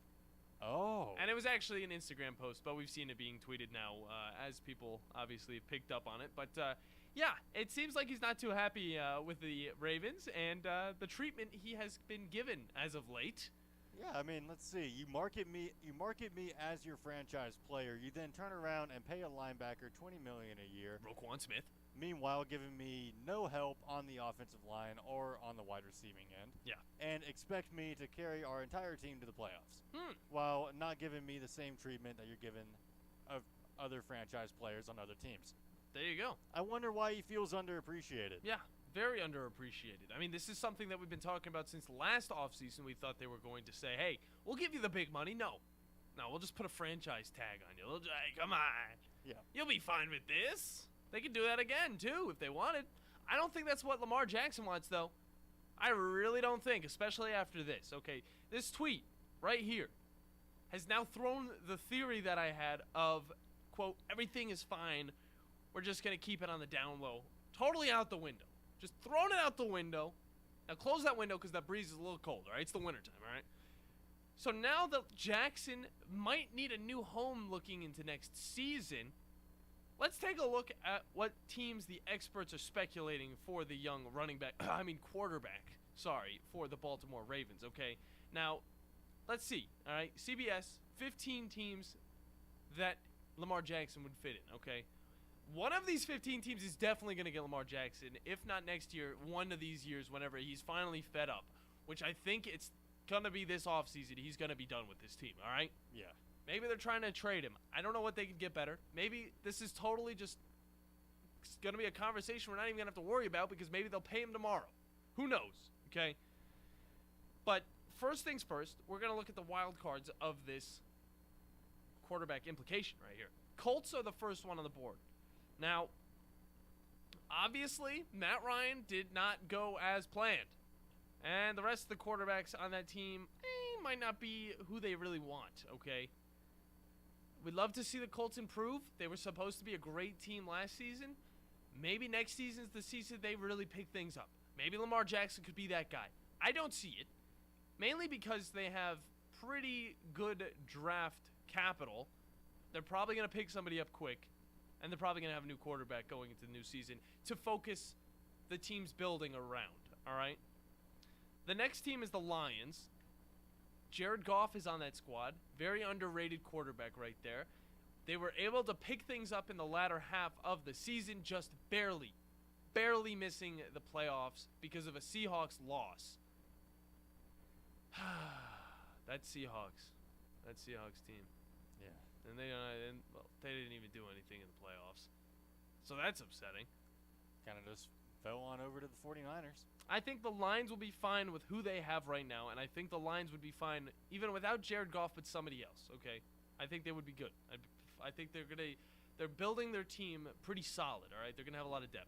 Yeah, I mean, Seattle, they still do have Geno Smith and DK Metcalf. Like they're going good with that duo right now. And Seattle is the next team, by the way. Oh. With Geno Smith being that one quarterback that he is definitely the number one quarterback when it comes to revitalizing his career, all right? Yeah. This man was a second string for his entirety in the NFL, and now this man has decided to make a name for himself covering for Russell Wilson, who went to the Broncos, it's a B team, which we all know how that went.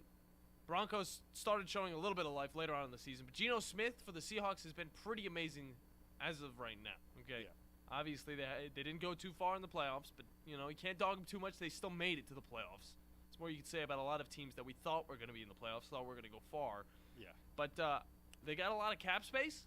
I don't think the Seahawks are going to be going for another quarterback, at least as of right now. I think Lamar Jackson would fit very well in that offense, but Geno Smith's holding down the fort right now, so let's just take it a little easy, all right? The next team would be the Titans, and obviously Ryan Tannehill, very, very injury prone, but he still does the job for the Titans. He still hands the ball off to King Henry. He can still make those passes. And he's a solid quarterback. He's fine, you know. I don't know if they'd be able to work with a guy like Lamar Jackson because they can't even work with the guys they got now that are similar to Lamar Jackson.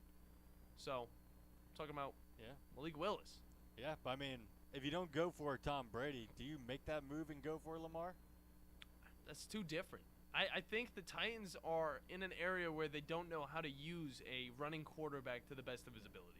Well, I feel like if you're going after that quarterback, if you're the Titans, you can go after them for two different reasons, but still be good to have them on your team. Yeah. Like Tom Brady, he's not going to give you that versatility that Lamar has because he just can't do that anymore. We saw that last night. Age-wise, yeah. Yeah. But he still does have that veteran consistency, and he's been in the league for so long. I mean, you know it's Tom Brady. Yeah. You know he can turn it on a dime at any moment. Yeah, I think Tom Brady would fit better at the Titans organization, but I don't even think he's going to go to the Titans because there's other teams that we also have to look at that are at the top of this list as well. But the Vikings are another team. Kirk Cousins, he's not the best when it comes to playoff play. He's not really anything when it comes to primetime play. He's terrible at primetime games. I don't think the Vikings would be looking for a guy either. But now we're looking at this list. I'm going to tell you guys the top 5, okay? The Patriots. Okay. That's what they have, the Patriots. Going back to New England? It's one of those things. Well, I'm talking about Lamar Jackson here. I'm not talking about Tom Brady. Oh, yeah, that's right. You thought. I was still on the Tom Brady train. Because, I mean, that's still two quarterbacks at this time that we could have on any team next season. Oh, yeah. They're veteran quarterbacks. One's a lot older than the other. Probably at the end of his career. Maybe trying to do one more season. To say it all, just say, heck, let's just get on another team. Let's just bring him to the Super Bowl. I don't know. The Patriots, for Lamar Jackson, another team that's going to be an odd fit for this type of quarterback. Mac Jones is not that running guy, okay? It'd take a lot for this Bill Belichick team to kind of transfer over because Bill Belichick's never really had that running quarterback. The closest he's got was Jacoby Brissett and possibly Jimmy G, but Jimmy G does not run because he injures himself every time he steps a toe past the line of scrimmage. Oh, Jimmy G. The next team would be the Panthers. I think this would be a perfect fit for Lamar Jackson. I really do, and I can't really say anything else about that. I mean, he'd have DJ Moore. I mean, he'd have a decent defense. He'd be doing good on that squad. I think that's a good squad. The Dolphins are third on this list.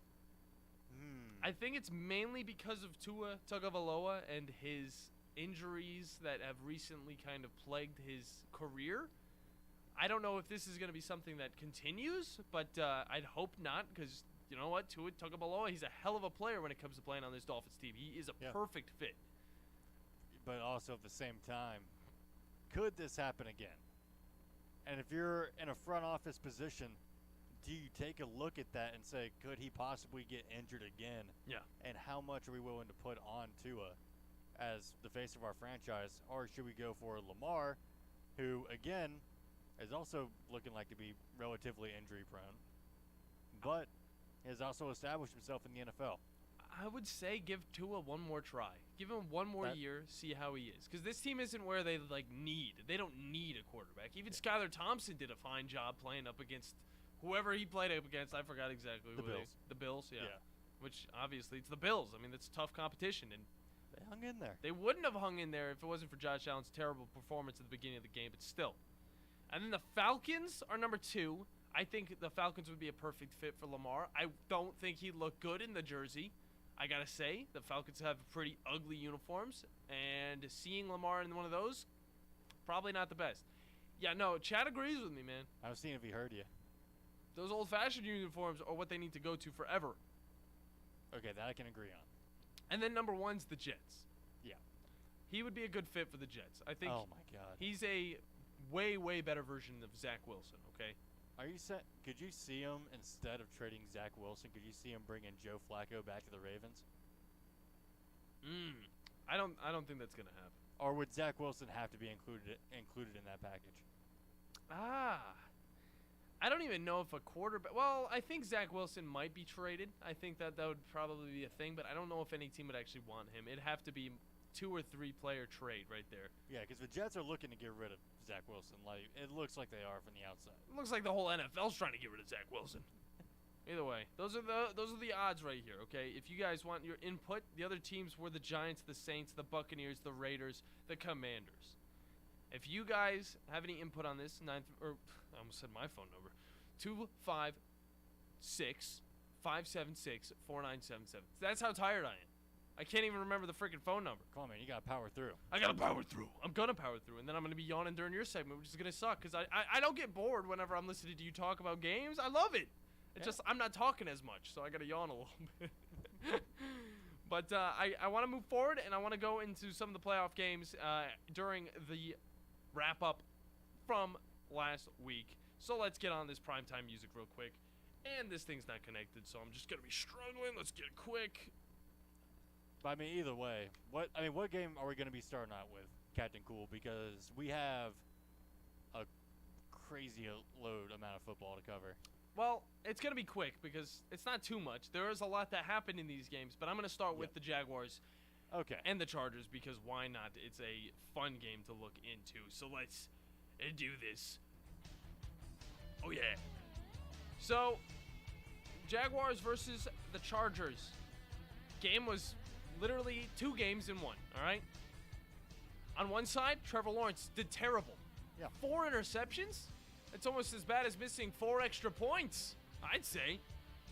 I don't know how he powered through it, but in the second half of this game, 13 points in the third, 11 points in the fourth, and a nice little kick to finish it off that almost went a little too far right and would have gave the Chargers a different outlook on the rest of their season. But the Jaguars do get the dub in this one, and they move on. Trevor Lawrence had 4 touchdowns, 288 yards passing. Trevor Etienne, 109 yards rushing, and Ingram was a man in the air. Man was running through men, 93 yards receiving with 1 touchdown. On the other side, Justin Herbert had himself a pretty decent game, but Austin Eckler was the guy that scored 2 touchdowns with 35 yards rushing. Not too amazing. But now you look at the Chargers, they were playing pretty amazing in that first half. Again, Justin Herbert, side-arming the ball nonstop. He has a rocket of an arm. I think, you know what? Maybe they do need a new offensive coordinator. That's what I'm just going to say. Next game is going to be the 49ers and the Seahawks. 49ers was a huge, huge overdog in this game, and they really proved it. 41 points dropped.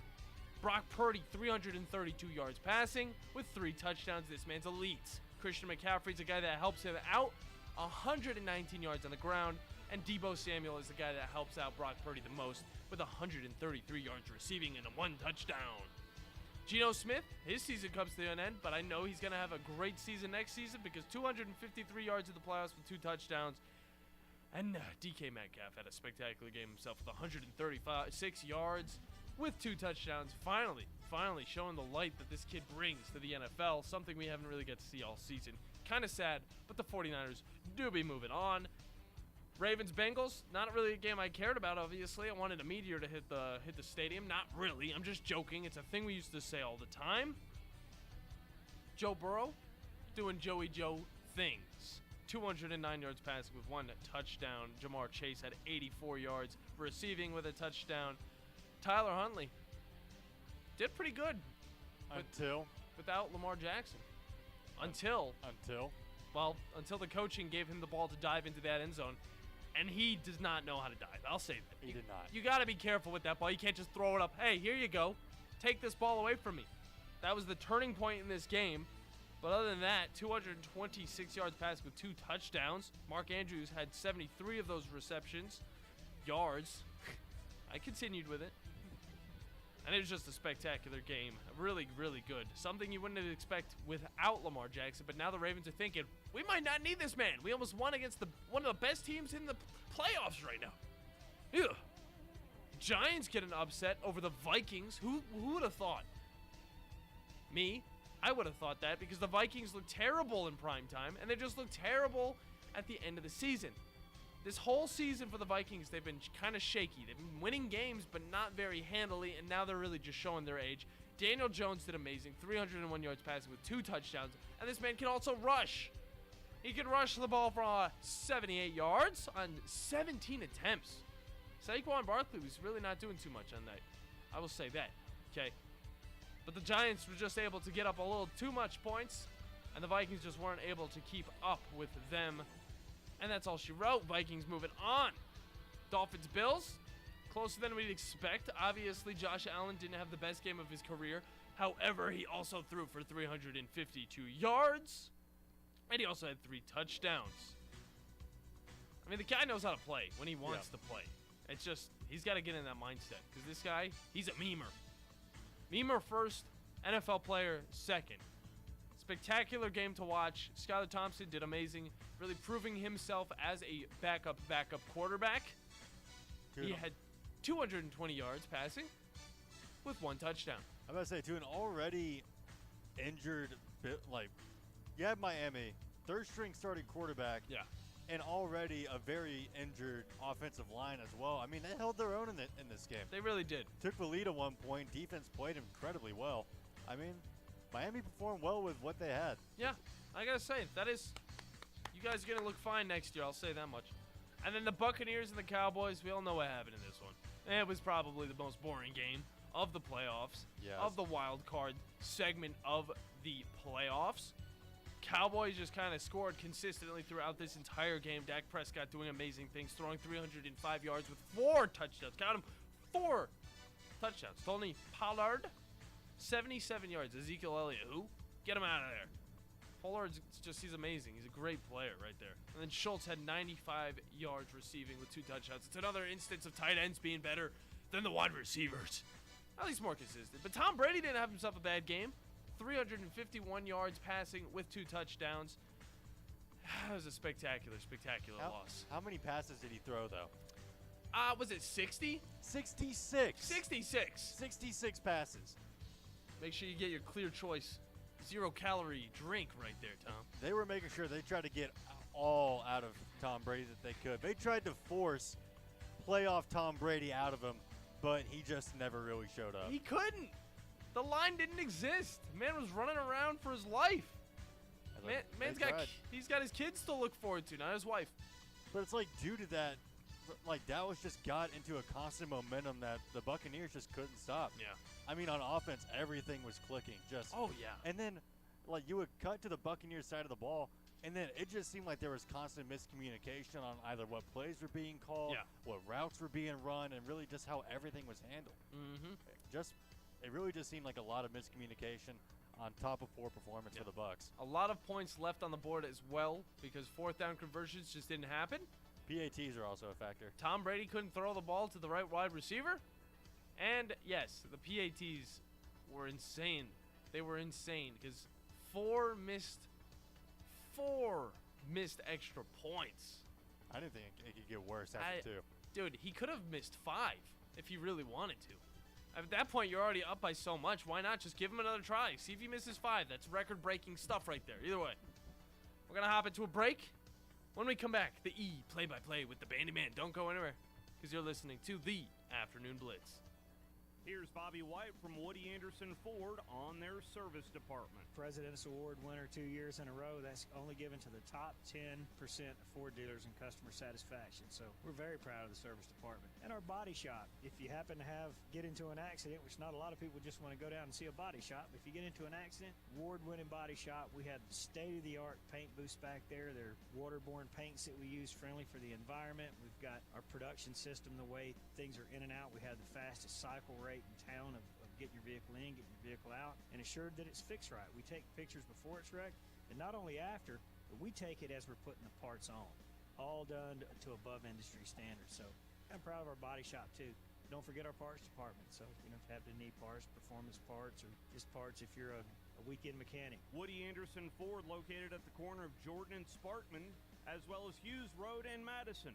You can also check out the great deals at WoodyAndersonFord.com. You've got to experience Toyotathon at Bill Penny Toyota. They've got the selection with over 700 new Toyotas to choose from.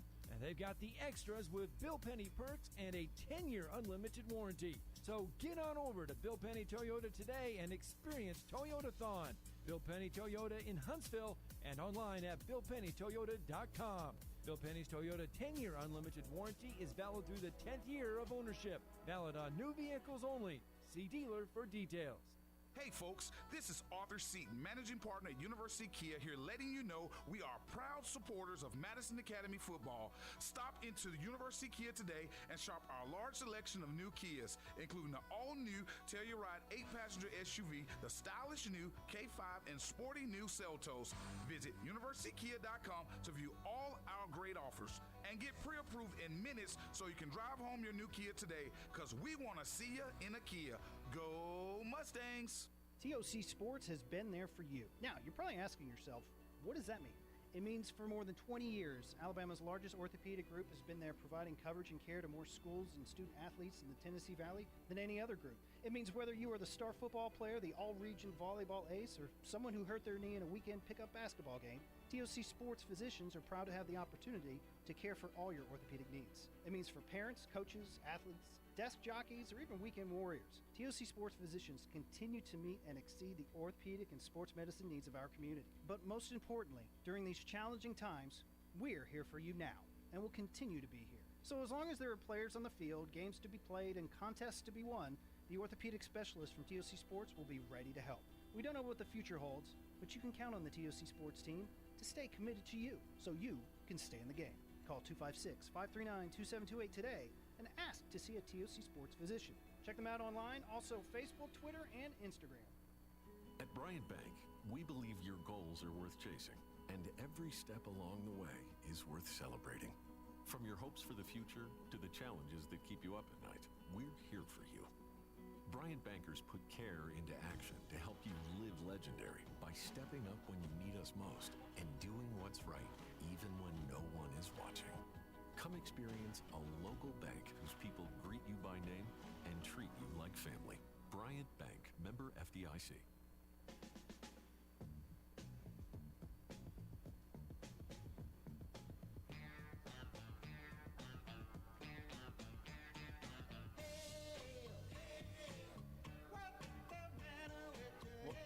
What's going on, everybody? Welcome back to the Afternoon Blitz here on the Tennessee Valley Blitz Sports Network. I'm your host, Bandi Man Bailey Lowry, joined alongside Captain Cool John Abraham. Hey. Hello. Oh, I didn't know I was muted. I know either. I'm trying to press all these buttons over here. Hey, you got a lot of stuff over there, all right? Just take it easy on, man. It's all right. I know it's kind of at a weird angle, too, where I'm trying to see which numbers it is. So, some of these pods, I don't even know what they do over here. So, if I slide them up, we don't know what might happen. Yeah, I like maybe a station in Lebanon might turn on or something like that. I don't know. But either way, we got some good video game news today. Well, actually, a little bit of sad news as well, as probably the professional Call of Duty player, like the one and the only Optic Scumpy, has officially retired, actually mid-season. Wow. Which we kind of expected it to happen at the end of the season. I thought he said this was gonna be his very last competitive year in Call of Duty, but he's actually decided to step down early, mid-season, as well as some Apex updates coming out. That's all coming up here on the play-by-play.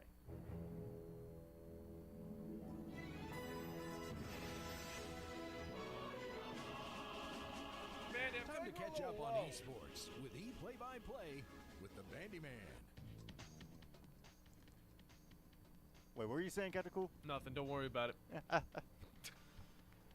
But either way, we got some good video game news today. Starting off again. I told you I'd let you in. Yeah. Oh, that's right. We had to do the intro though. We had to do the intro. Of course. Perfect. Now I'm gonna be bopping my head this entire segment. God, I love this song. All right, but Scump has unexpectedly retired in the middle of his final season of competitive Call of Duty. I mean, we watched the video. He put it out just earlier today around 1 o'clock, but he has officially retired in front of his old former teammates. Put out a video just thanking everybody for everything and for just an absolutely phenomenal career.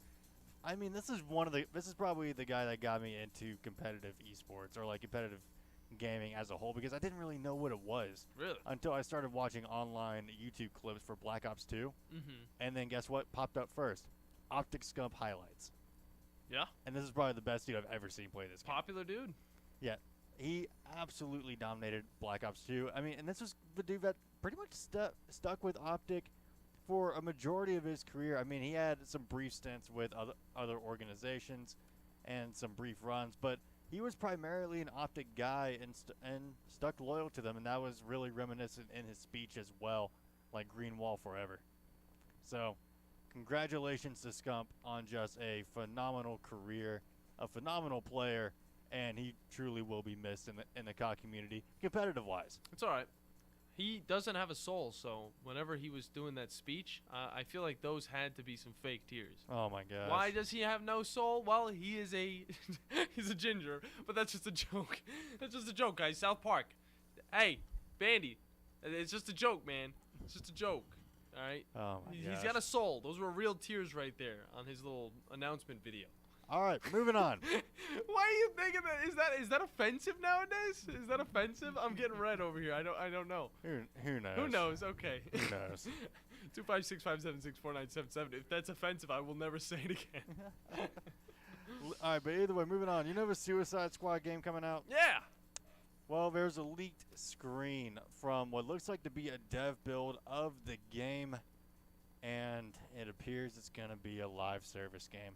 Oh, why? With a battle pass. What? It's Rocksteady's upcoming Suicide Squad, Kill the Justice League. Looks like it's gonna feature live service elements, including a store and a battle pass. Oh, sorry, I almost threw up. I mean, the game's coming out in 4 months, so the thing is, it looks super cool. I wanna love this game, but I don't know like why they feel like they need to have it as a live service game. Because is it multiplayer? Like, yeah. Is it heavily multiplayer? Oh yeah, it's pretty heavily co-op.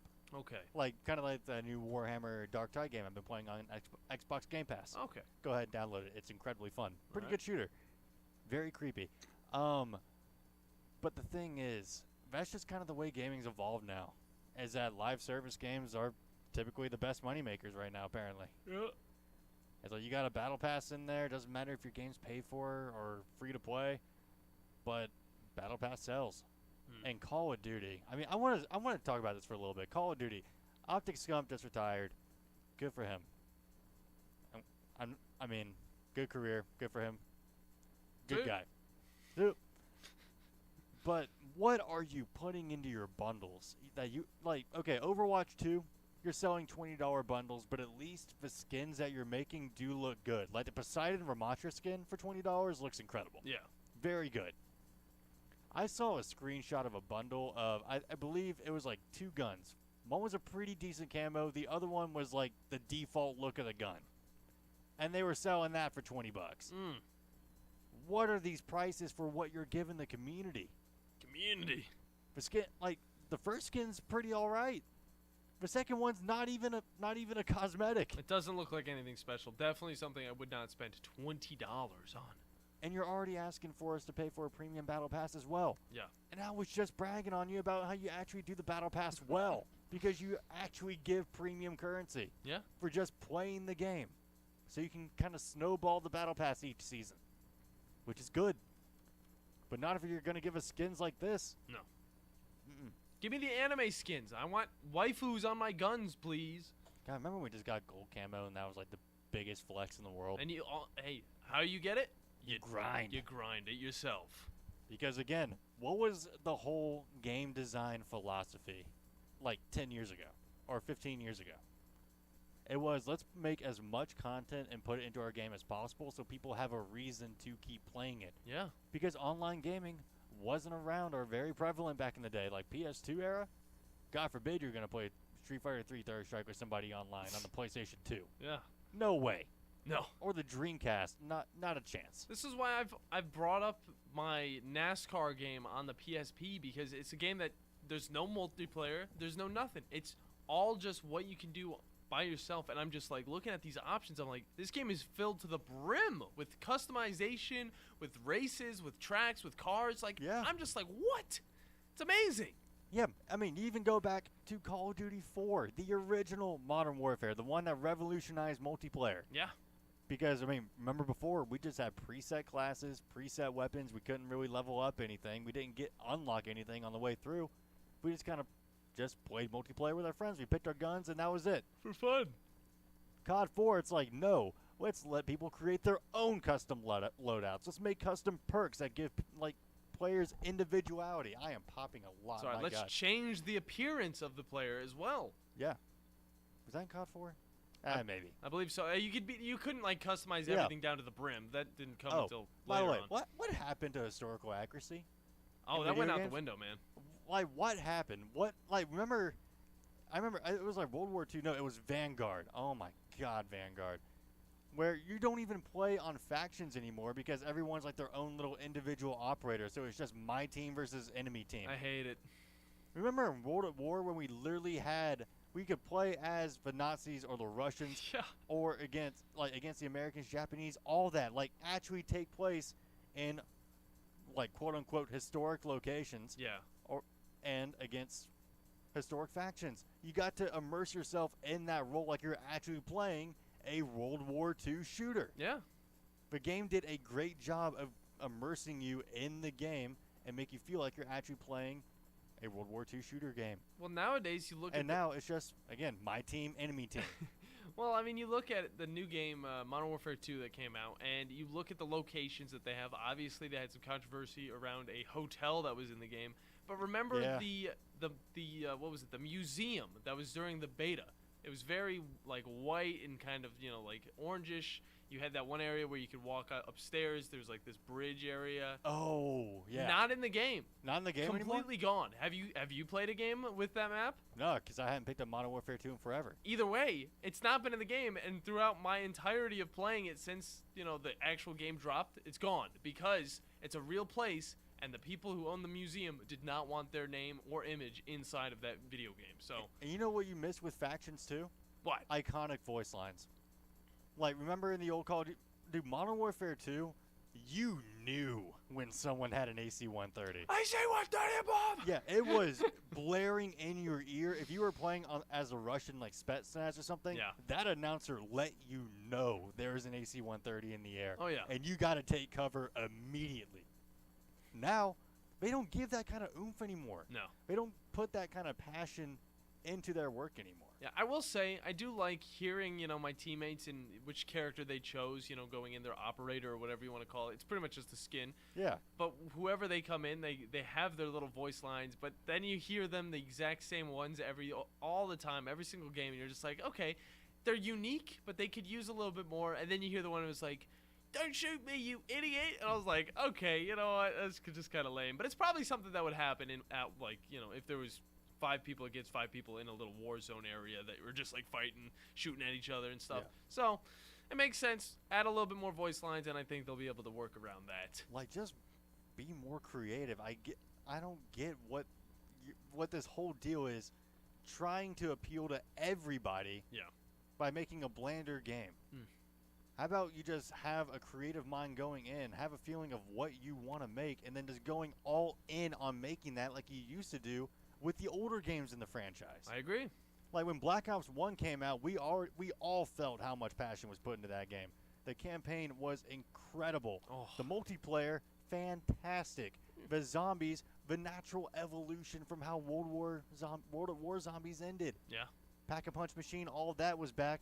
along with 3 maps at launch that were all completely different from each other, and one was like a whole new way to play the game in Dead Ops Arcade. Whew. I loved that, by the way. Yeah. Being able to get up like that. Yeah, Dead Ops Arcade, incredibly underrated. Yeah. And then 5, okay, you're telling me I can have a Nazi Zombies map where I'm trying to survive inside the Pentagon as John F. Kennedy, Robert McNamara, who really nobody liked playing as, Richard Nixon, who also nobody liked playing as, It's funny, though. and Fidel Castro, who had some of the funniest lines in the game. I don't know. It's just like, where has that creativity gone to where we're now at a point where we're trying to just write off the success of our previous games? Yeah. Which, I mean, Modern Warfare 2, the most recent one, is only like Modern Warfare 2 of 2009 in name only. Yeah. It really is. And it saddens me because it has a lot of the same characters. And I'm not going to lie. I love the dynamic that Soap and Ghost have in the campaign. Like, that little, like, constantly butting heads with each other and just, like, you feel that kind of bond grow over the campaign. Oh, and really I like that development. I agree. But overall, it's not hitting the same kind of story beats that the past games did. It's something where you think about it, and it's like, if you really sit and just think about it, you're like, it's a good game in the modern world because you want to play video games, you want to collect as much stuff as you want to play multiplayer. That's pretty much it. You want to go through a battle pass. That is what you have in this game. You have, yes, a campaign, but then there's other stuff that you've seen in other games before that are just not there at launch, and they're probably not going to be here for a long time. It's just like, I still don't know are there the leaderboards in this game yet? Do we know? I mean, I believe, probably. Probably? Probably at this point, I'm not sure. I haven't signed on to check. I'm going to check real quick. But what's going on? I mean, remember in Black Ops 3, though, when they added Prestige Master and just everyone went crazy? Yeah. It's like, wait a minute. You're telling me that after Max Prestige, there's an additional like 900 levels of Prestige I can go through? That I can just keep grinding that's both in multiplayer and zombies? So you're telling me that even though I've already hit the max level, you can give me another incentive to keep grinding, and that even if, let's say, I hop off the game for a while and I just hop back on with friends, I can still have some sort of, quote, progression in the game? I mean, that's good. But now we're at the point where prestiges are now level caps. I just don't know what went wrong. Well, I'm at level 250, just waiting for the extra levels to come in. Exactly. I mean, do you have any reason to hop on now besides, like, maybe grinding camos? I haven't hopped on. Since I hit 250, I've hopped on probably once or twice. That's it. There you go. It really shows you how much content your game actually has whenever you hit that cap by just grinding through the game and not getting too much out of it. Yeah. It's just you don't get a lot out of it. The campaign was fun, though. Yeah. I mean, would that change, though, if, let's say, you could grind up to level 1,000 right now? I probably would keep playing a little bit more, but I don't know where I would be at. Honestly, I like having that sense of, like, completion, but now I'm waiting for them to add the higher ranks so I can hop back on and play. Plus, I'm waiting for more fun stuff to be included into the game. Like, I want prop hunt. I'm going to be honest. I want gun game. I want that stuff in. I'm with you. Yeah. But now we also did just have a list for the top selling games of December 2022. So what were people buying during the holiday season? Ooh.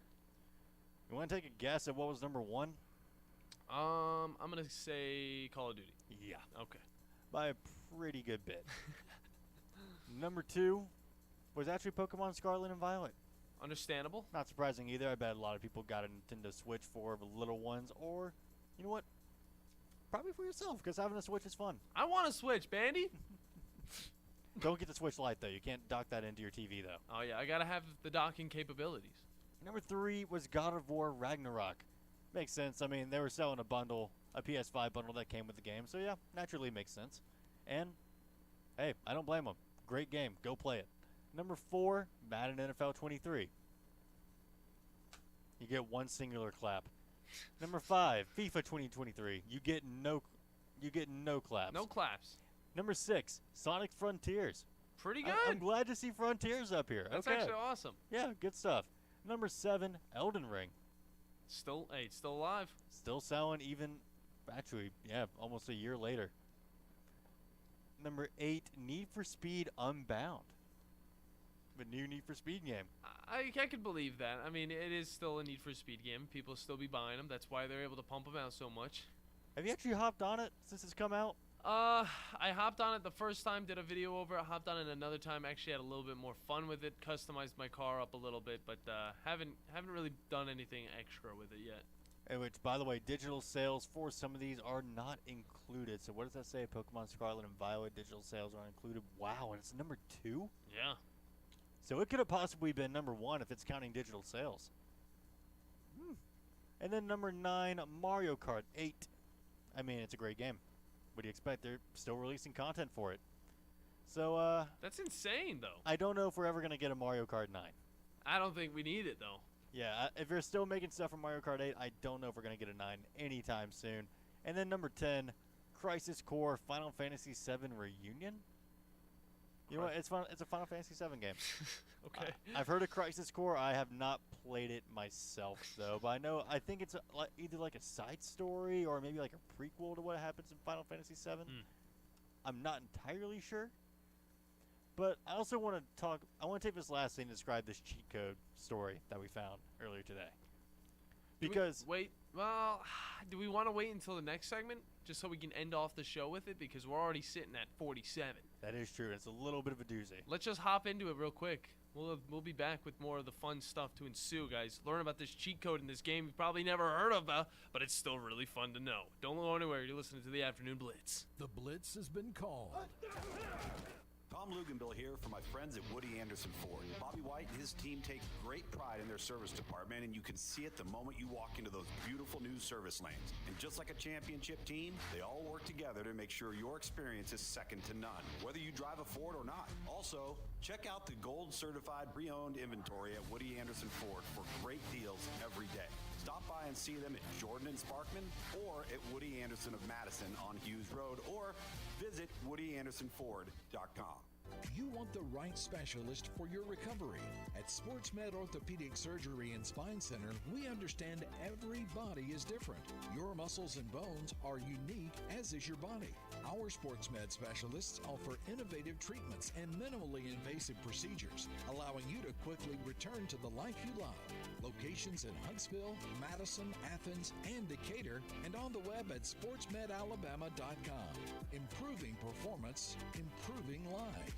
In 1982, Bob Baumhauer introduced Alabama to the Buffalo Wild Wing, and quite frankly, we've never been the same. Back then, it was Wings and Things in Tuscaloosa, but now, 40 years later, after 4 name changes, Baumhauer's Victory Grill is the #1 sports-themed restaurant in the state. Bob's Alabama Hot Chicken is something that has to be tried to believe, plus the new Bam Bam Chicken and the Louisiana-style Go Fish, a whitefish over rice topped with shrimp etouffee. And Baumhauer's is fighting inflation with some new affordable favorites. Visit Baumhauer's on the South Parkway today. Tom Abraham here for my friend Brian Hamaker and his team at North Alabama Mortgage. Look, buying a home is the biggest purchase you will make in your life, and it can be a bit intimidating, so you want people that can help walk you through the mortgage process and get you the best deal possible. That's what North Alabama Mortgage does, and they do it in Alabama, Tennessee, and Florida, from first-time purchases to refis, conventional, VA, FHA, and USDA loans. They have the solution at North Alabama Mortgage. Visit NorthAlabamaMortgage.com to learn more. That's NorthAlabamaMortgage.com.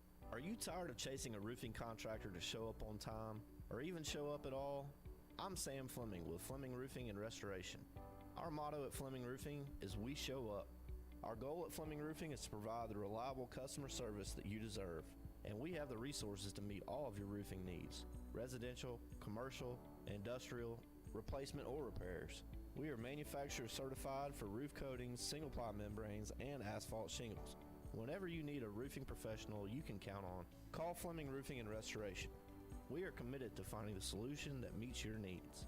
We don't have quotas or heavy-handed sales tactics. Fleming Roofing, we have expert experience. We show up. Free estimates, residential, commercial, industrial, replacement, or repairs. Check us out at FlemingHSV.com. FlemingHSV.com. When you need a quick response, it's Fleming Roofing and Restoration. We show up.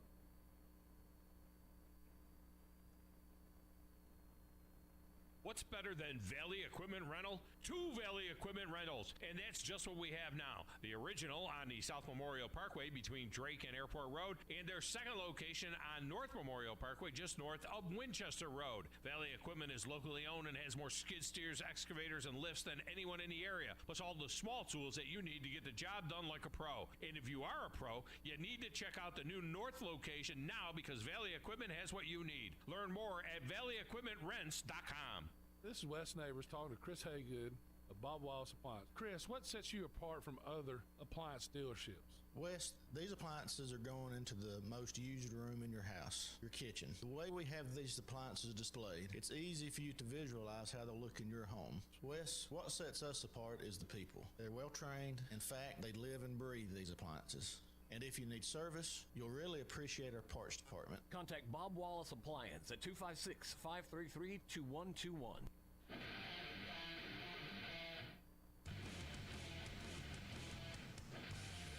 And welcome back, everyone, to the Afternoon Blitz here on the Tennessee Valley Blitz Sports Network. I'm the Bandi Man, Bailey Lowry, joined alongside Captain Cool John Abraham. Hello. And you know what? Yeah, let's get into this cheat code story because this is a 28-year-old game. Okay. That we couldn't really get to on the E play-by-play in the last segment. But we also like to remind you that this hour is brought to you by Woody Anderson Ford, where you can always find the best cars. For the best. Wait. Where's the best place? You find the best place for the best vehicles for the best prices. Yeah, there I know. go. I kind of speed past that first part. Yeah, it's totally fine, Bandi. It's okay because the people can find a brand new 2023 Bronco, Mustang, or if they're into trucks, there's a plethora of nice ones for you. Bobby White and his crew will make sure you guys are taken care of, so find out more at WoodyAndersonFord.com. Bandi, back to you. Do it. Bobby White and his crew will always take care of you over there. They take care of me. Indeed. But now there was an old fighting game for the Sega Saturn called Fighting Vipers. Okay. This is a 28-year-old game, came out in 1995. All right. And a new way to unlock characters has finally been discovered after 28 years. And this is some of the craziest requirements I've ever seen for code. Let me know. First off, 15,000 plays in versus mode. 15,000. Oh. Human versus human matches. You can't just grind the CPU. It's a lot of money. It's a lot. 15,000 plays on top of a 100 win streak at some point. What? A 100 win streak. Now, if those two requirements have been satisfied, all you need to do is that the player one within the first 2 seconds of loading the character select need to press up and start. It has to be within the first 2 seconds. 2. If you see that timer go past 18, you're done. You've lost. You got to win 15,000 more. Well, no, you just got to do the code again. But if you had to do that, that would have been terrible. Oh, that would be the worst. Already. Yeah. But here's the thing. So what if you tried already to do? You got all of that done and you tried it. Here's the thing. It wouldn't work because the code is set for some reason in the game. It's like, oh, you can go to past 9 seconds. No, it needs to be 2. So what happens when you do this code is that you get another character slot on the character select screen. Sweet. And it's the boss of the game, Mauler. Awesome. That's great. Now here's the thing. If each time you do that code adds another spot to a character select, what will then happen? You will then get alternate colors that are not seen typically in the game for the other characters. Now here's the thing. What if you keep doing the code over and over to fill out the character select screen? What then happens? What? You can play as Sonic and Tails. Oh! Yeah. It's kind of random. In Fighting Vipers, you can play as Sonic and Tails from the Sonic the Hedgehog franchise in this game because it turns out Sonic the Fighters, the old fighting game that later came out that was made by the same people, was prototyped in the Fighting Viper engine. So assets from Sonic the Fighters are in Fighting Vipers already. That's legit, dude. So you can play as Sonic and Tails, and the best part is this is not done through hacking or any kind of like third-party tampering. You can do all of this within the game. It's only on the arcade version, though, specifically, and you need to fill out all of those requirements beforehand. Yeah, so go and buy yourself an arcade cabinet that has Viper Fighters on it or whatever the freaking game's called. Fighting Vipers, 1,000 matches. Sheesh. 100-win streak, putting in the code within 2 seconds of the character select screen, doing that multiple times over and over, and you can play as Sonic and Tails. I think I can do it, Bandy. You think you can do it? I think we got to get one in the studio, and I think every single day we play at least, let's say, 20 matches. We'll get there pretty quick. Oh, my gosh, dude. We're going to be, we will be pros by the end of that. Oh, yeah. Either way, we've had a great episode. We've had a conversation with Chad Bishop from VUCommodores.com talking Vanderbilt sports. And we've also had a lot of fun talking about the playoffs as well as the play-by-play with the Bandy Men. Now, what's to come tomorrow? A lot more of the fun, except for I'm going to get a good night's sleep. Bandy's going to bring all the energy he can, and we're going to come at it yet again in 22 hours. Thanks for listening, guys. For me, for Bandy, for my pinkish yellow hair, you guys have a great night. This is Wes Neighbors with Philip with Eagle Insulation, and we have an announcement to make. Yes,